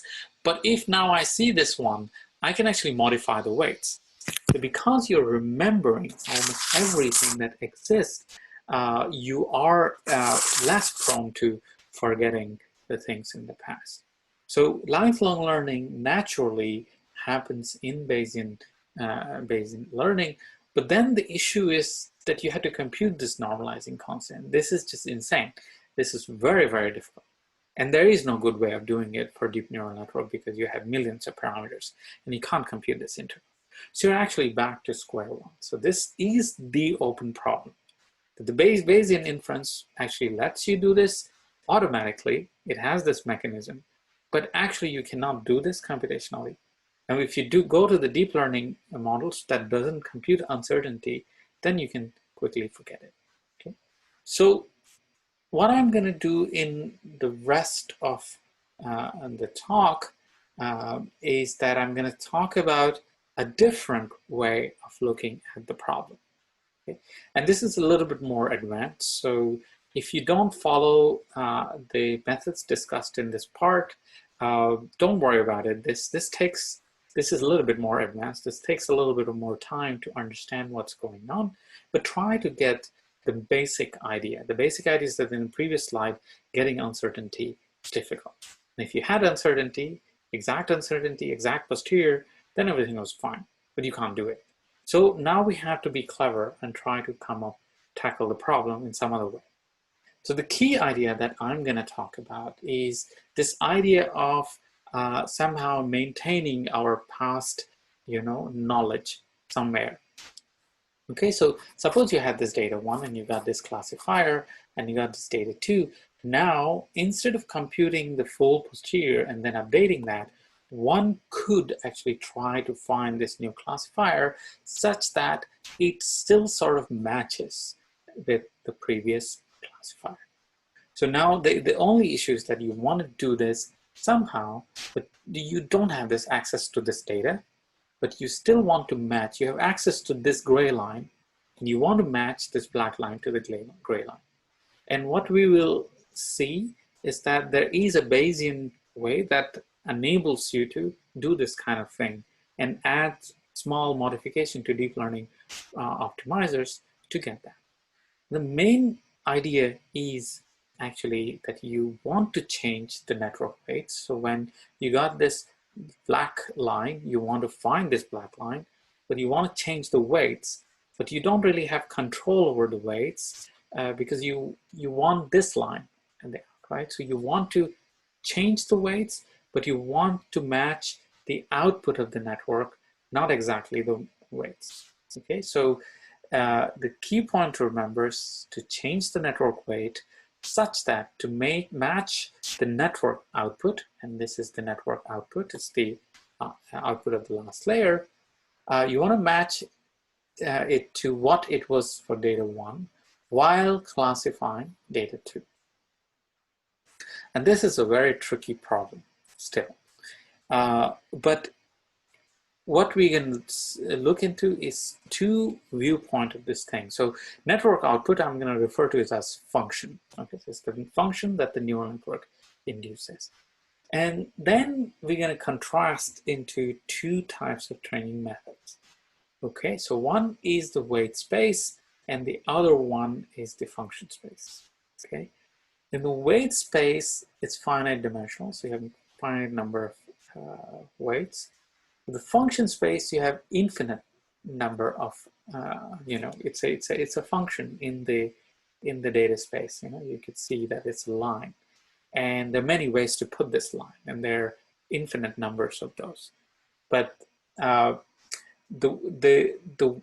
weight space has finite number of weights. Okay. Now, because this is finite, this one is easier to train. So, for example, you do in deep learning, you have a deep network, and you're trying to use SGD on these finite number of weights, and it's scalable. But then there's this other side, the function space, because there could be infinite number of data points, and you could have infinite number of function output to match them. It's very difficult to directly train in the function space, in the space of the output of the neural network. This Bayesian method called Gaussian process is an example of a function space method, and I'm not going into the detail of what Gaussian process is. But if you know this, then you know what I mean. But if you don't know, then don't worry about this. What my point is that when you want to do this kind of regularization, is that you want to make sure that your weights, your new weights that you're going to get on the data 2, such that the function output is matched here, but the function output is classifying this data well. Now this requires some kind of regularization, because you want to make sure that the current weights are similar to somehow the weights that give the previous function output. Okay? But the issue is that the actual value of the weights do not matter. It's here you can have many types of weight settings that will give you this line. Right? This is the non-convexity of the deep network, but there are many types of different weight combinations that will give you this line. And so the actual value of the weights doesn't matter, and the weights somehow, in a very complicated way, change the function output. So it's very difficult to regularize the weights such that the function outputs are matched. Okay. While in the function space, if you directly work in the function output, then it's kind of easier to do. But the problem is that it's very difficult to train, because you have to do something like a functional gradient descent, and that you cannot do. So what we will try to show in this part is that by using Bayesian principles, you're able to connect the weights and the function spaces. Essentially, you're able to design algorithms that do training in the weight space, but then still kind of make sure that the properties in the function space are matched. Certain properties that you want to keep it them certain way. And so we're going to start looking into this problem with a very old classical thing that exists in Bayesian literature, is the relationship between linear models and Gaussian processes. And then the issue is that this connection doesn't really extend to neural networks. This is a very well-known result that neural network and Gaussian processes, they're actually related to each other, but it's difficult to use this function space, this view, to train neural network. And then I'm going to introduce a new method called DNN to GP that converts these deep neural networks to Gaussian process and allows us to do the training. And I'll show some results on continual learning.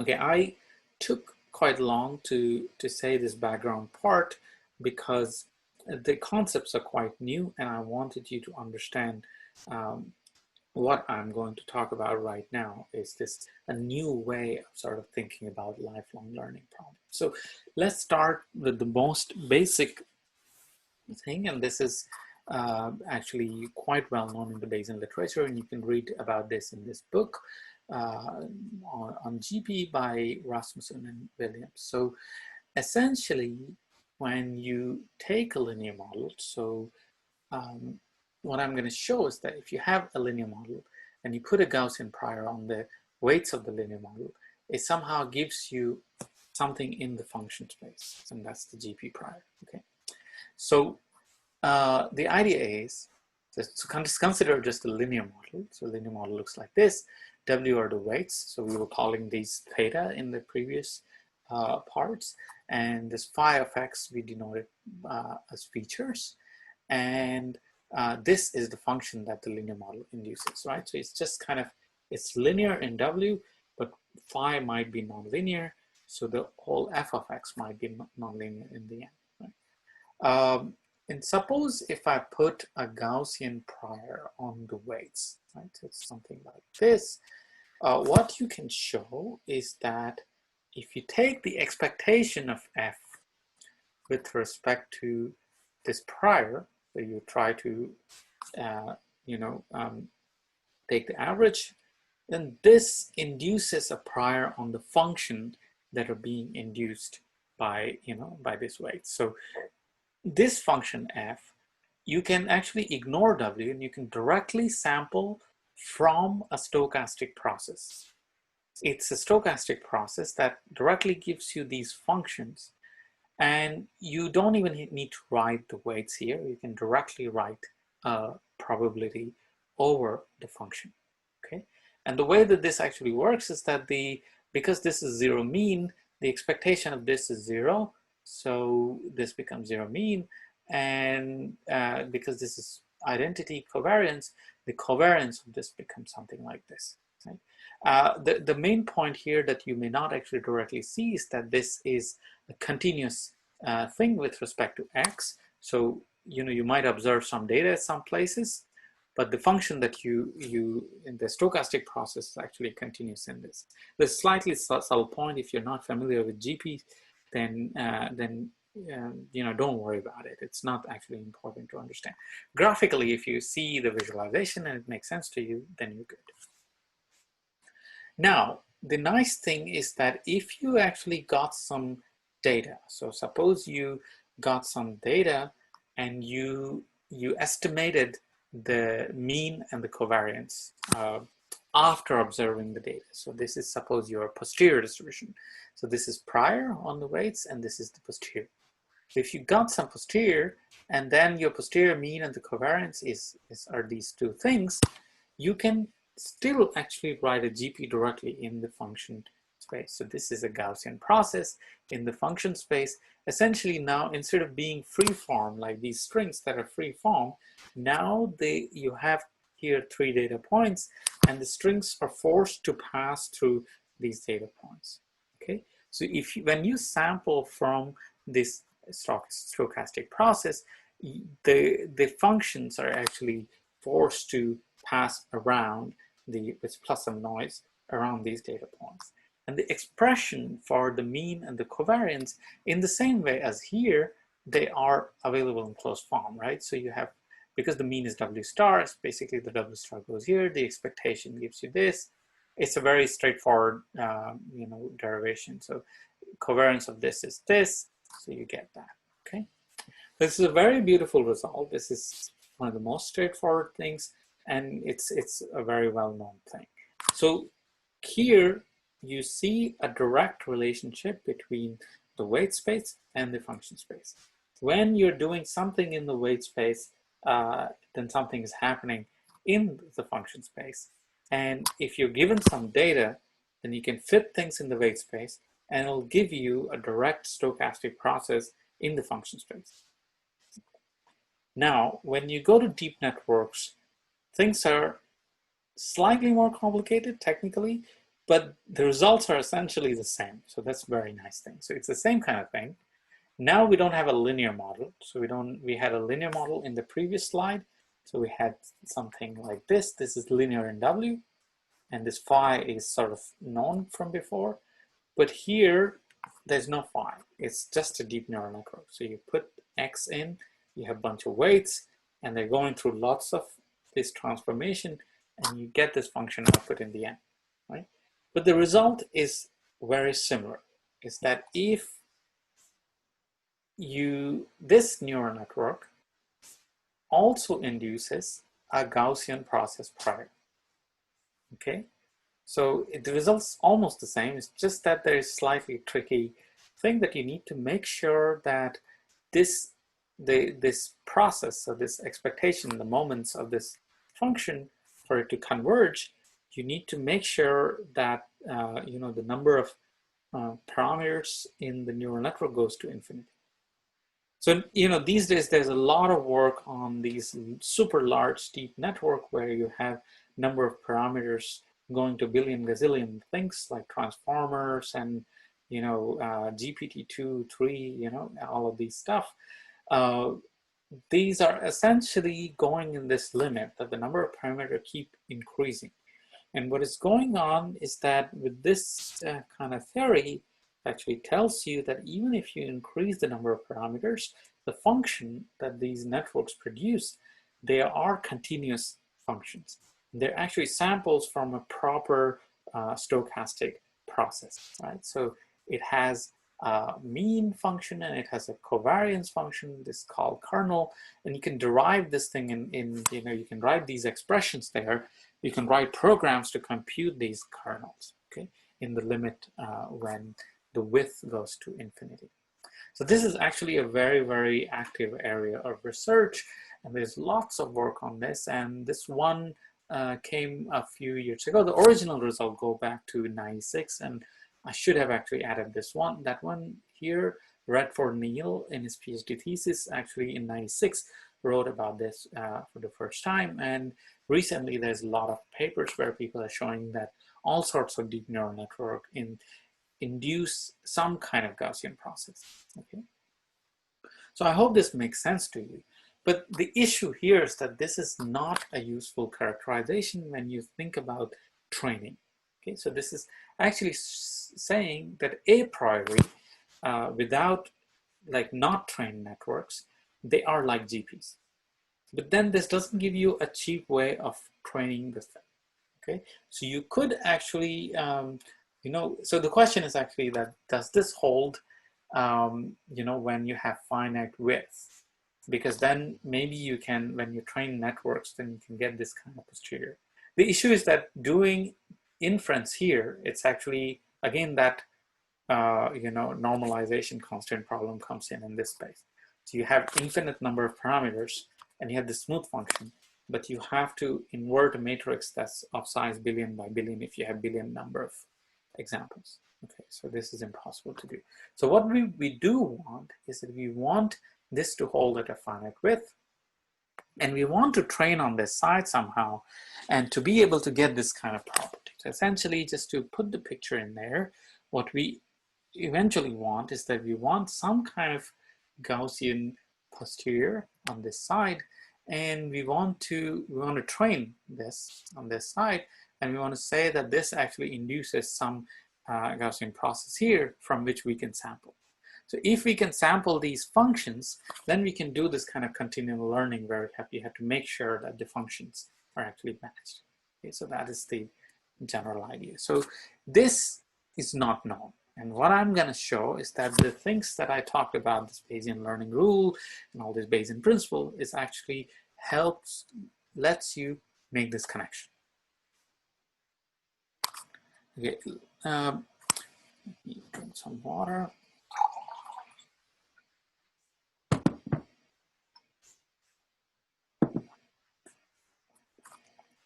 Okay, so before going into the details, let me try to just give you the general result first, and then we'll look into how the result is obtained, and then how we can use it for lifelong learning.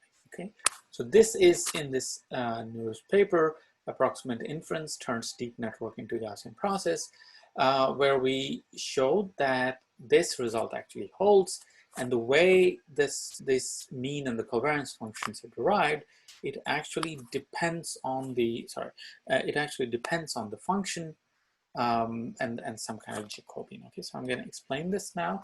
So just imagine, so I'm going to talk about regression first because that's the easiest case.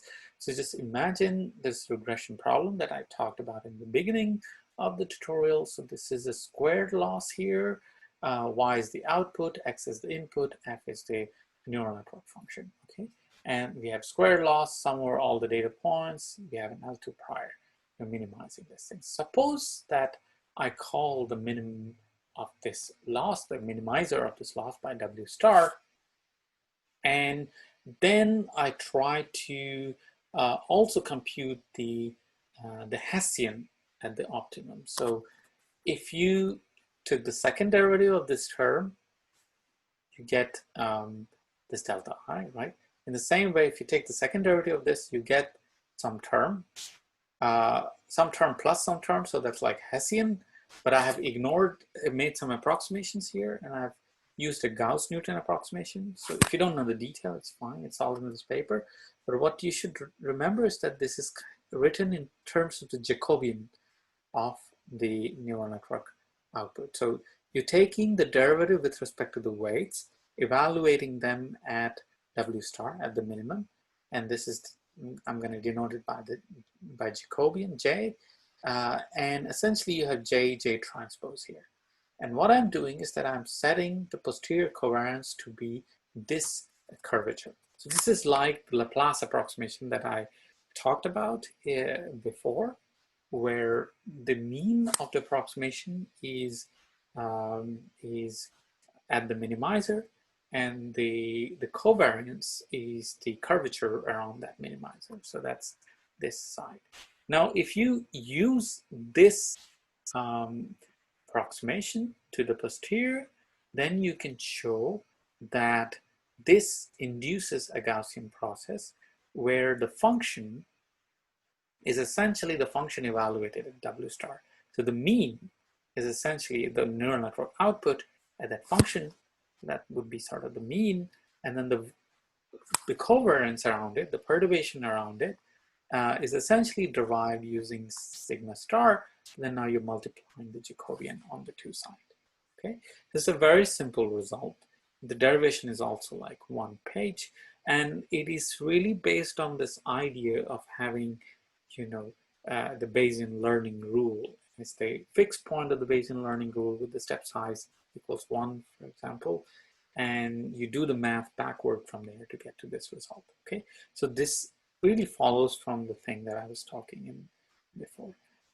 If you don't get the detail of this, it's fine. You don't have to worry about that. You can read that detail there, but the idea is that this is trying to connect the weight space to the function space. And you can do this for trained network. So if you train on this loss, you got W star, you could directly write this thing. So you don't have to actually do anything in the function space. You do everything in the weight space. Okay, so everything is still scalable. Okay, this generalizes to general loss. So I just talked about in the previous slide, I talked about regression, right? But you can change this regression to any loss. It's like using this kind of generalized linear model kind of thing. It has to be differentiable with respect to W, so that's one requirement that you need. Although if you do the bit, you know, there is a version where you don't need this requirement. It could be any prior, and you need to sort of do this kind of Gauss-Newton curvature. Some small change happens when you change the loss from squared loss to any generic loss. Then you have this between this is Jacobian, this is Jacobian. You get this quantity, which is the second derivative of this loss at this with respect to this quantity here. So it's a cheap thing to compute, and I'm going to denote it by lambda. And we'll see that this plays an important role later on. So this is, in case of regression, this is just 1, but for classification, it's thing. Okay, so now the same expression holds here, but neural network function is there, and you pass it through a link function, like a generalized linear model. You get these lambdas that you compute, and they sort of modify, they update slightly, but the general idea remains the same. So you can go from squared loss to general regularizer, and everything sort of still works. Then next, you don't have to only look at the minimum. You can also look at the iteration. So this is essentially what I've written is the the Newton's method that we derived from Bayesian learning rule. Okay, so this is exactly that algorithm. So this was sort of the covariance that was scaling the gradient, and this is the precision. Okay, so something related to the precision, actually, not exactly in this case, but this algorithm you have seen before. And what I've done here is that instead of using the Hessian, I've used this Gauss-Newton approximation to write the Jacobian. So if I use this update, again, the same kind of thing that can be written here. So basically, you had posterior before at time t, and then you use this update and you went to a new posterior time t plus 1, this thing. And when you do this training in the weight space, then in the function space, you can write that as 2 GPs. Okay, so you go from this Gaussian process that corresponds to this Gaussian process that corresponds to this. Okay, and in graphical version, you can see it as like a function with some, variance around it. So it's and from this blue line, you get to red line. In the weight space, you went from this blue circle to red circle. In the function space, you went from this blue line to the red line. Okay, so what this work is doing using this Bayesian learning rule and Bayesian principle is closing this gap that now you can get a function space point of view by training in the weight space. Okay, so you do what you were doing before, and the deep learning optimizer modified slightly, but it's again kind of written with the same principle for the Bayesian learning rule.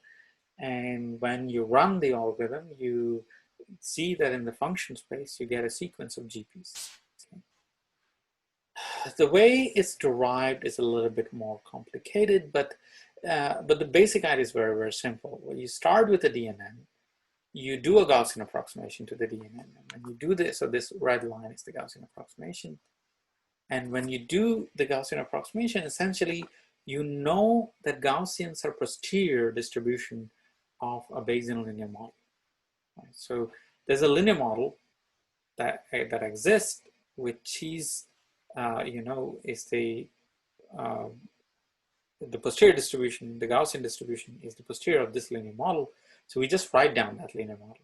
Once you write that linear model, you can then from linear model you can go to the GP, because there's a connection between linear model and GP from the Rasmussen and Williams book that I talked in the beginning of this part. Okay, so now we have the tools in place. What we want to do now, show that how we can use this function space view to do continual learning. Okay, so to avoid catastrophic forgetting. And the basic idea is actually very, very simple. So what we're going to do, so it's in this paper, this is on archive, and we call this method functional regularization because we're doing regularization in the function space and of memorable past, meaning that we define some kind of memory of the past and we regularize the function output at those places. So essentially what you do is, suppose you have a binary classification problem and you got this data first and you fit this line. Okay, so what you're going to do is you're going to try to identify a few key data examples that are essential to maintain this classifier. Okay, and this actually is done through a very simple trick by looking into this lambda that I showed in the previous slides. But we'll get to that. But suppose that we could identify this kind of point that are in the boundary that make sure that somehow the line is maintained. Then when you get the new data set, this second task, then you can train this new green line to be same as the old line. And so what you're doing is you're regularizing the output at these points, and it's essentially you have a Gaussian process at these points defined, and you just want to make sure that the function output doesn't change that much. Okay, and so you measure the distance between the Gaussian process that's induced by this posterior versus this posterior. and then you want them to be the same. So you add a term to your function, objective function. And then you can sort of repeat this. You find, identify the memorable example, you train. You identify memorable example, and then you train, okay? So you do this kind of thing multiple times, and sorry, the system gets a little bit slower because these images are very heavy, but you repeat this multiple times and you are always able to maintain the things that happen in the past, okay? So that doesn't really address everything of lifelong learning, but you know, the main idea is that you want to be able to regularize the past information, memorize them, you know, as you go and learn. Okay, so okay. So one question that you might be asking, how do you get to this memorable example? The idea is actually quite simple, and it also comes from the Bayesian principle. So, I mean, the idea is actually like, think of like this problem where you have two classes, the moon data set, and you have drawn this classifier here in between. And the question that now you're asking is like, which data points are the most important one? It's, if I ask this question to you between, let's say, a red circle and blue circle, which data points are most important? If you think a little bit more, and you will choose the red circle, right? The red ones are at the boundary, and if you remove these data points, then the classifier completely sort of falls apart. It gives you a completely different result. So it's sort of trying to understand the relevance, the importance of the data example. And what happens with this, when you do this conversion from weight space to function space, it actually gives you a measure of this relevance. So essentially, using this DNN to GP thing that I just talked about in the previous one, you can see the problem in this way. So you can go switch between the model view and the data view, and essentially it's telling you that the weights that are being put for these guys that are close to the decision boundary is actually high. And, you know, there's lots of beautiful theory behind this, but you know, the idea is actually fairly simple, that you just compute the second derivative that you were having in that little, you know, when you did this Gauss-Newton approximation, and these are essentially the importance of the data points. And this has very nice results, you know, theoretical results, connecting it to things in kernel method that people know, leverage score and all of that. I'm not going to go into the detail into this, but this is like, the principle is actually quite solid. So it lets you do this type of thing. We have been actually working on looking into what these memorable, you know, past example that you define. So I call this, they call this like these ones, we call them as the most important examples, we call them memorable example. And what you can do is you can apply this kind of, you know, converting them to a Gaussian process to any, you know, differentiable objective using that idea. And for different models, you get different kind of examples that are important. So you could do this on Bayesian logistic regression, support vector machines. So you get something like support vectors. You can look into neural networks and you get this kind of, you know, neural network. You can do it on Gaussian processes and you get this kind of inducing points there. So all of these things can actually come from the same idea, the same Bayesian principle. I'm gonna hurry a little bit because I'm running out of time, but the thing is that you can take the same idea, you can apply it to these data sets. So this is on MNIST, and if you look into the most relevant and least relevant, and these are picked by looking into, you know, again, through Bayesian principle, you're looking into these lambdas that are the second derivative of the loss. When you sort them and put them together, you see that you know, the most relevant examples, they are kind of weird ones. They are like the outliers that are sitting at the borderline, that are difficult to classify, right? While the ones that are very regular ones, that are easier to classify, they are less relevant.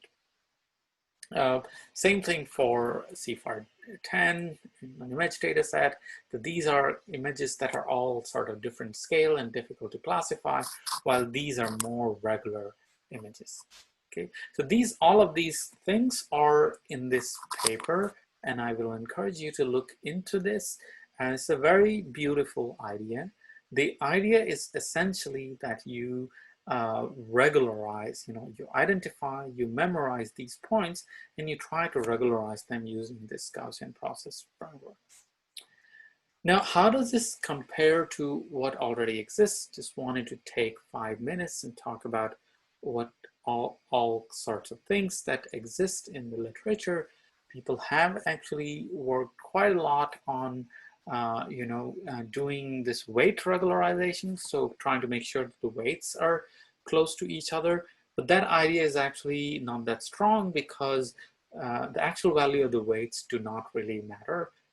It's what matters is the function output, the predictions of the function, and it's just a hard thing to do. So there's lots of work done on this weight space stuff, and some based on Bayesian principle as well. But our work is sort of going towards more into functional regularization, and there's new work by people in DeepMind, and this is also a very nice paper that tries to use a different trick to do bring Gaussian processes into doing this kind of lifelong learning. Now, the nice thing about our method is that it's really, if you look into what exists out there, when people were doing the Bayesian stuff, so this is actually performance over different tasks. It's the same kind of thing, and then you want the accuracies to be high on all tasks. And if you use a Bayesian method, this VCL is the variational inference one, the performance is actually quite bad. So you forget the past task quite a lot. And if you use, non-Bayesian methods usually were working quite well. So this is EWC and synaptic intelligence. What our method does is that, this is just using Wogan. So if you used a Bayesian learning rule and changed the training in this variational method by Wogan, then you get quite a lot of improvement. But if you add this functional regularizer on top, you do slightly, even better. So this top line is the best performance that you can get when you train everything on the full batch setting.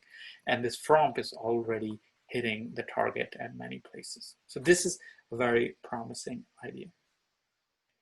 Now with this, let me get to the last part, that just talk about why lifelong learning is so difficult, right? So you see, I hope you see this point that if you are doing exact Bayesian inference and you're computing the exact posterior, then everything is fine. You can just invoke the Bayes rule and everything will work. Most of the things will work. You still need to take care of like model misspecification, adversarial examples, but still you have a mechanism that will actually work. But the problem is that you can't compute it, so you do approximation. But when you do approximation in the weight space and you do for this weights, then it's very hard to make sure that you capture the uncertainty in the function space. But weights uncertainty doesn't really matter. What matters is what happens in the output.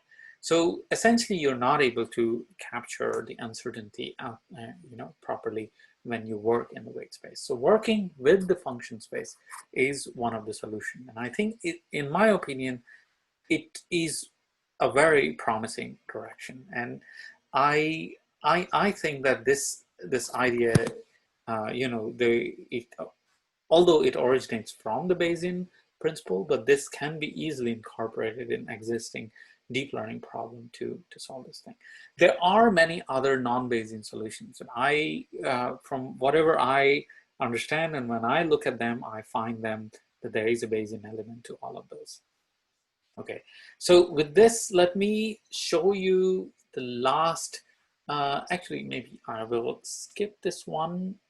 Okay, I will show you. Maybe I'll take 2 minutes to explain this. So far I've talked about like lifelong learning in the sense that we don't want to forget the past, but there's other components of lifelong learning, like selecting new experiences that you want to see in the future, or taking action, so as in reinforcement learning. So I want to give you an example here for active learning, because this is also an important feature of lifelong learning. And this again, what I'm showing here, that this is again comes from this Bayesian principle. The idea is that because the Bayesian point of view tells you how important each data point is for you, you can use this information to sort of focus more on places where you have not been much, or pick the data example during training based on your past experiences. So this example gives proof of concept, and what we have here is two classes. So this is one class and this is another class, and what I'm going to do is I'm going to train this with Adam. I'm going to try to classify it, and I will put one data example at each. So my mini batch is one.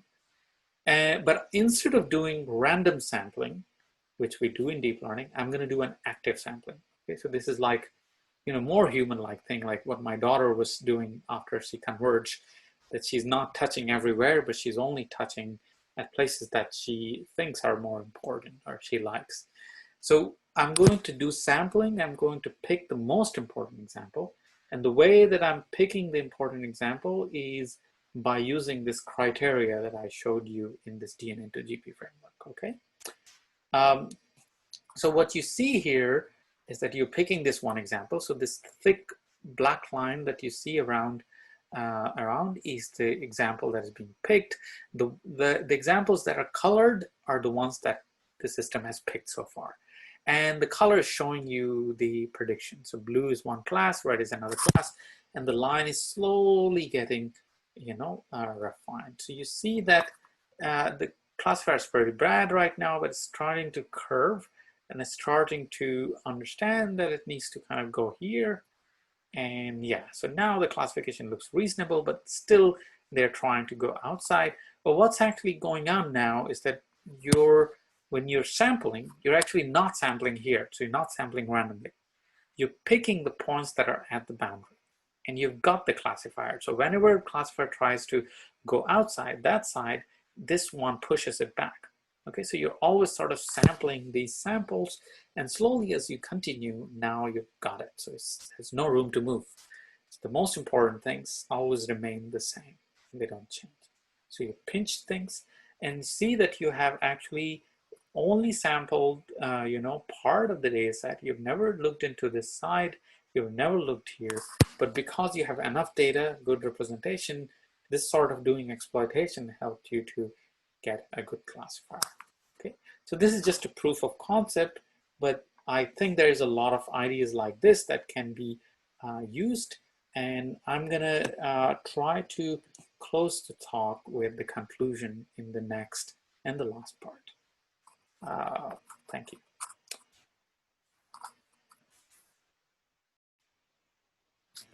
So this brings us to the conclusion of the tutorial.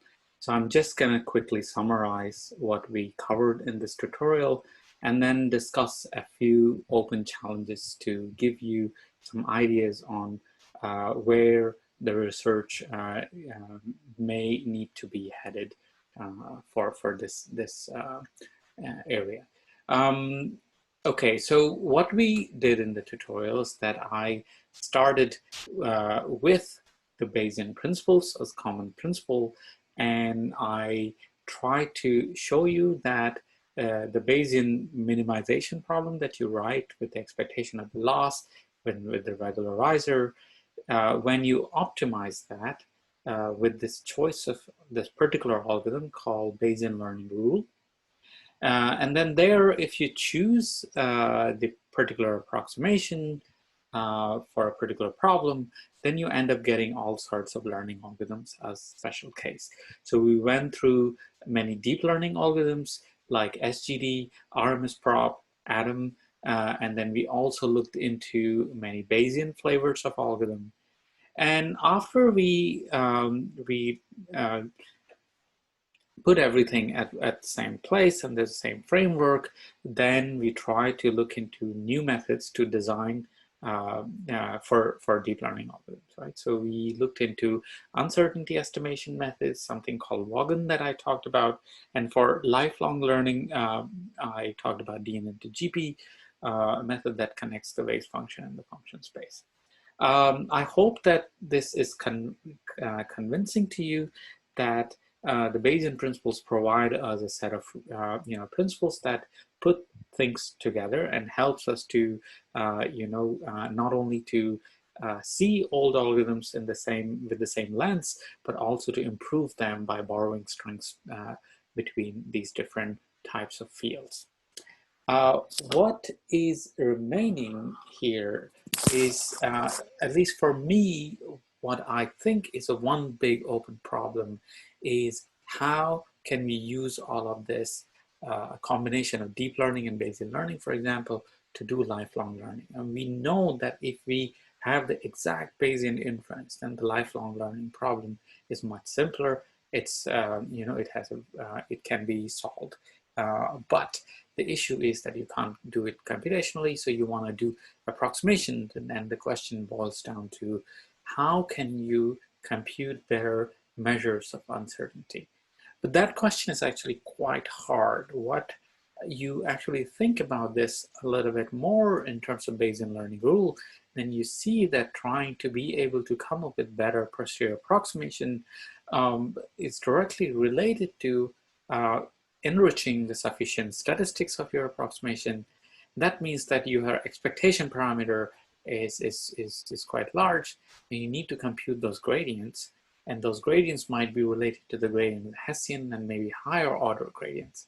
So essentially, using the Bayesian principle, you can see the problem, the difficulty of the thing. And the question is, how can we get around this issue of not having to compute the uncertainty everywhere? So I have my own thoughts on this, and just thinking in the general way, I think that there are two parts of the problem. The first one is the modeling part. So you can write it as perception. Once you have the model, you train the model using some data that you have, and it helps you, to see the world in some way. So when you're fitting some model on the training data, then it's actually answering the question of how you want to see the world. But based on the model and the data, how you see the world would change. So the answer to that question is in modeling and training, which is what we are doing in deep learning right now. But what we actually need is something else. We want to see, we want to be able to figure out what do we want to see in the world? What our agents, what our robots, whatever machines want to see in the world? And for that, they need to act. They need to have a mechanism to be able to collect the data that they don't have, to be able to, take action and go somewhere so that they can, see that part of the world. So I think that there's these two components, and we have lots of work that's being done in the perception side, but we need a lot more work on the action side. And reinforcement learning and control theory, all of this stuff is actually quite useful for the second part, where we need to make more progress. But what I presented today is actually this Bayesian view, where the posterior approximation plays an important role. And in my thinking, I think that posterior approximation connects these two different worlds. The models are sort of the representation of the world. It's like how you want to see the world. So it gives you a representation. And the approximations that you would use on top of world, they are actually a representation of the model. So they're saying, I can have a very flexible model that represents everything in the world, but it's computationally infeasible. So I'm going to only look at part of the model. And that's what this approximation does. This approximation is a representation of the model. It's another layer. And what we can do through this representation is we can try to enrich the representation. So we can use our representation of the model to take actions to be able to learn more about the world. So the way intuitively that I think about it is that we need to think about this function space view, where we need to fill up function space by visiting places that we have not gone before. So there is the next set of principle, that is exploration, exploitation principle. And I believe that the Bayesian principle is actually helping us to take us to that direction. A very nice paper on this that I enjoyed reading is the Carl Friston's paper on the free energy principle, where he does talk about some of these ideas. Okay. With that, let me close the tutorial by thanking some people. So the things that I have talked about mostly came together with my collaborator, Howard Drew, who has helped me formulate this story. And we've been writing this paper, and it's been going on for some time. It's not still finished, but a preliminary version is on my website. So you can see most of the details that I talked about today. They're all in that paper summarized together. This work came, the effort that's being put in this tutorial that I've showed today, it's maybe for the last 4 years, people have played an active role in helping me to understand this, to put all of this together. Wu Lin actually worked with me for many years, and he was the person that I wrote the first Bayesian learning rule paper with. There are other people who were at RIKEN AIP at several time, and there are many interns and there are collaborators from other places who've actually helped me do this. So I'm very thankful to all of them. The recent work that I showed on uncertainty estimation is done by these people. So these two were interns in the team and collaborators from Cambridge and universities in Tokyo. And the DNN to GP work was done by these 3 interns. And Pierre Alcaire is one of my colleagues who's been actually helping me to see this lost point of view of generalizing the Bayesian principle. And Howard is the colleague that worked on the learning algorithm paper with me. This is the team that it used to be, at least this big. And with this, I thank you for listening to my talk, and I hope that you enjoyed this and you learned something. Feel free to send me emails and ask me questions after this talk is streamed. I'm very happy to interact with you all. Thank you.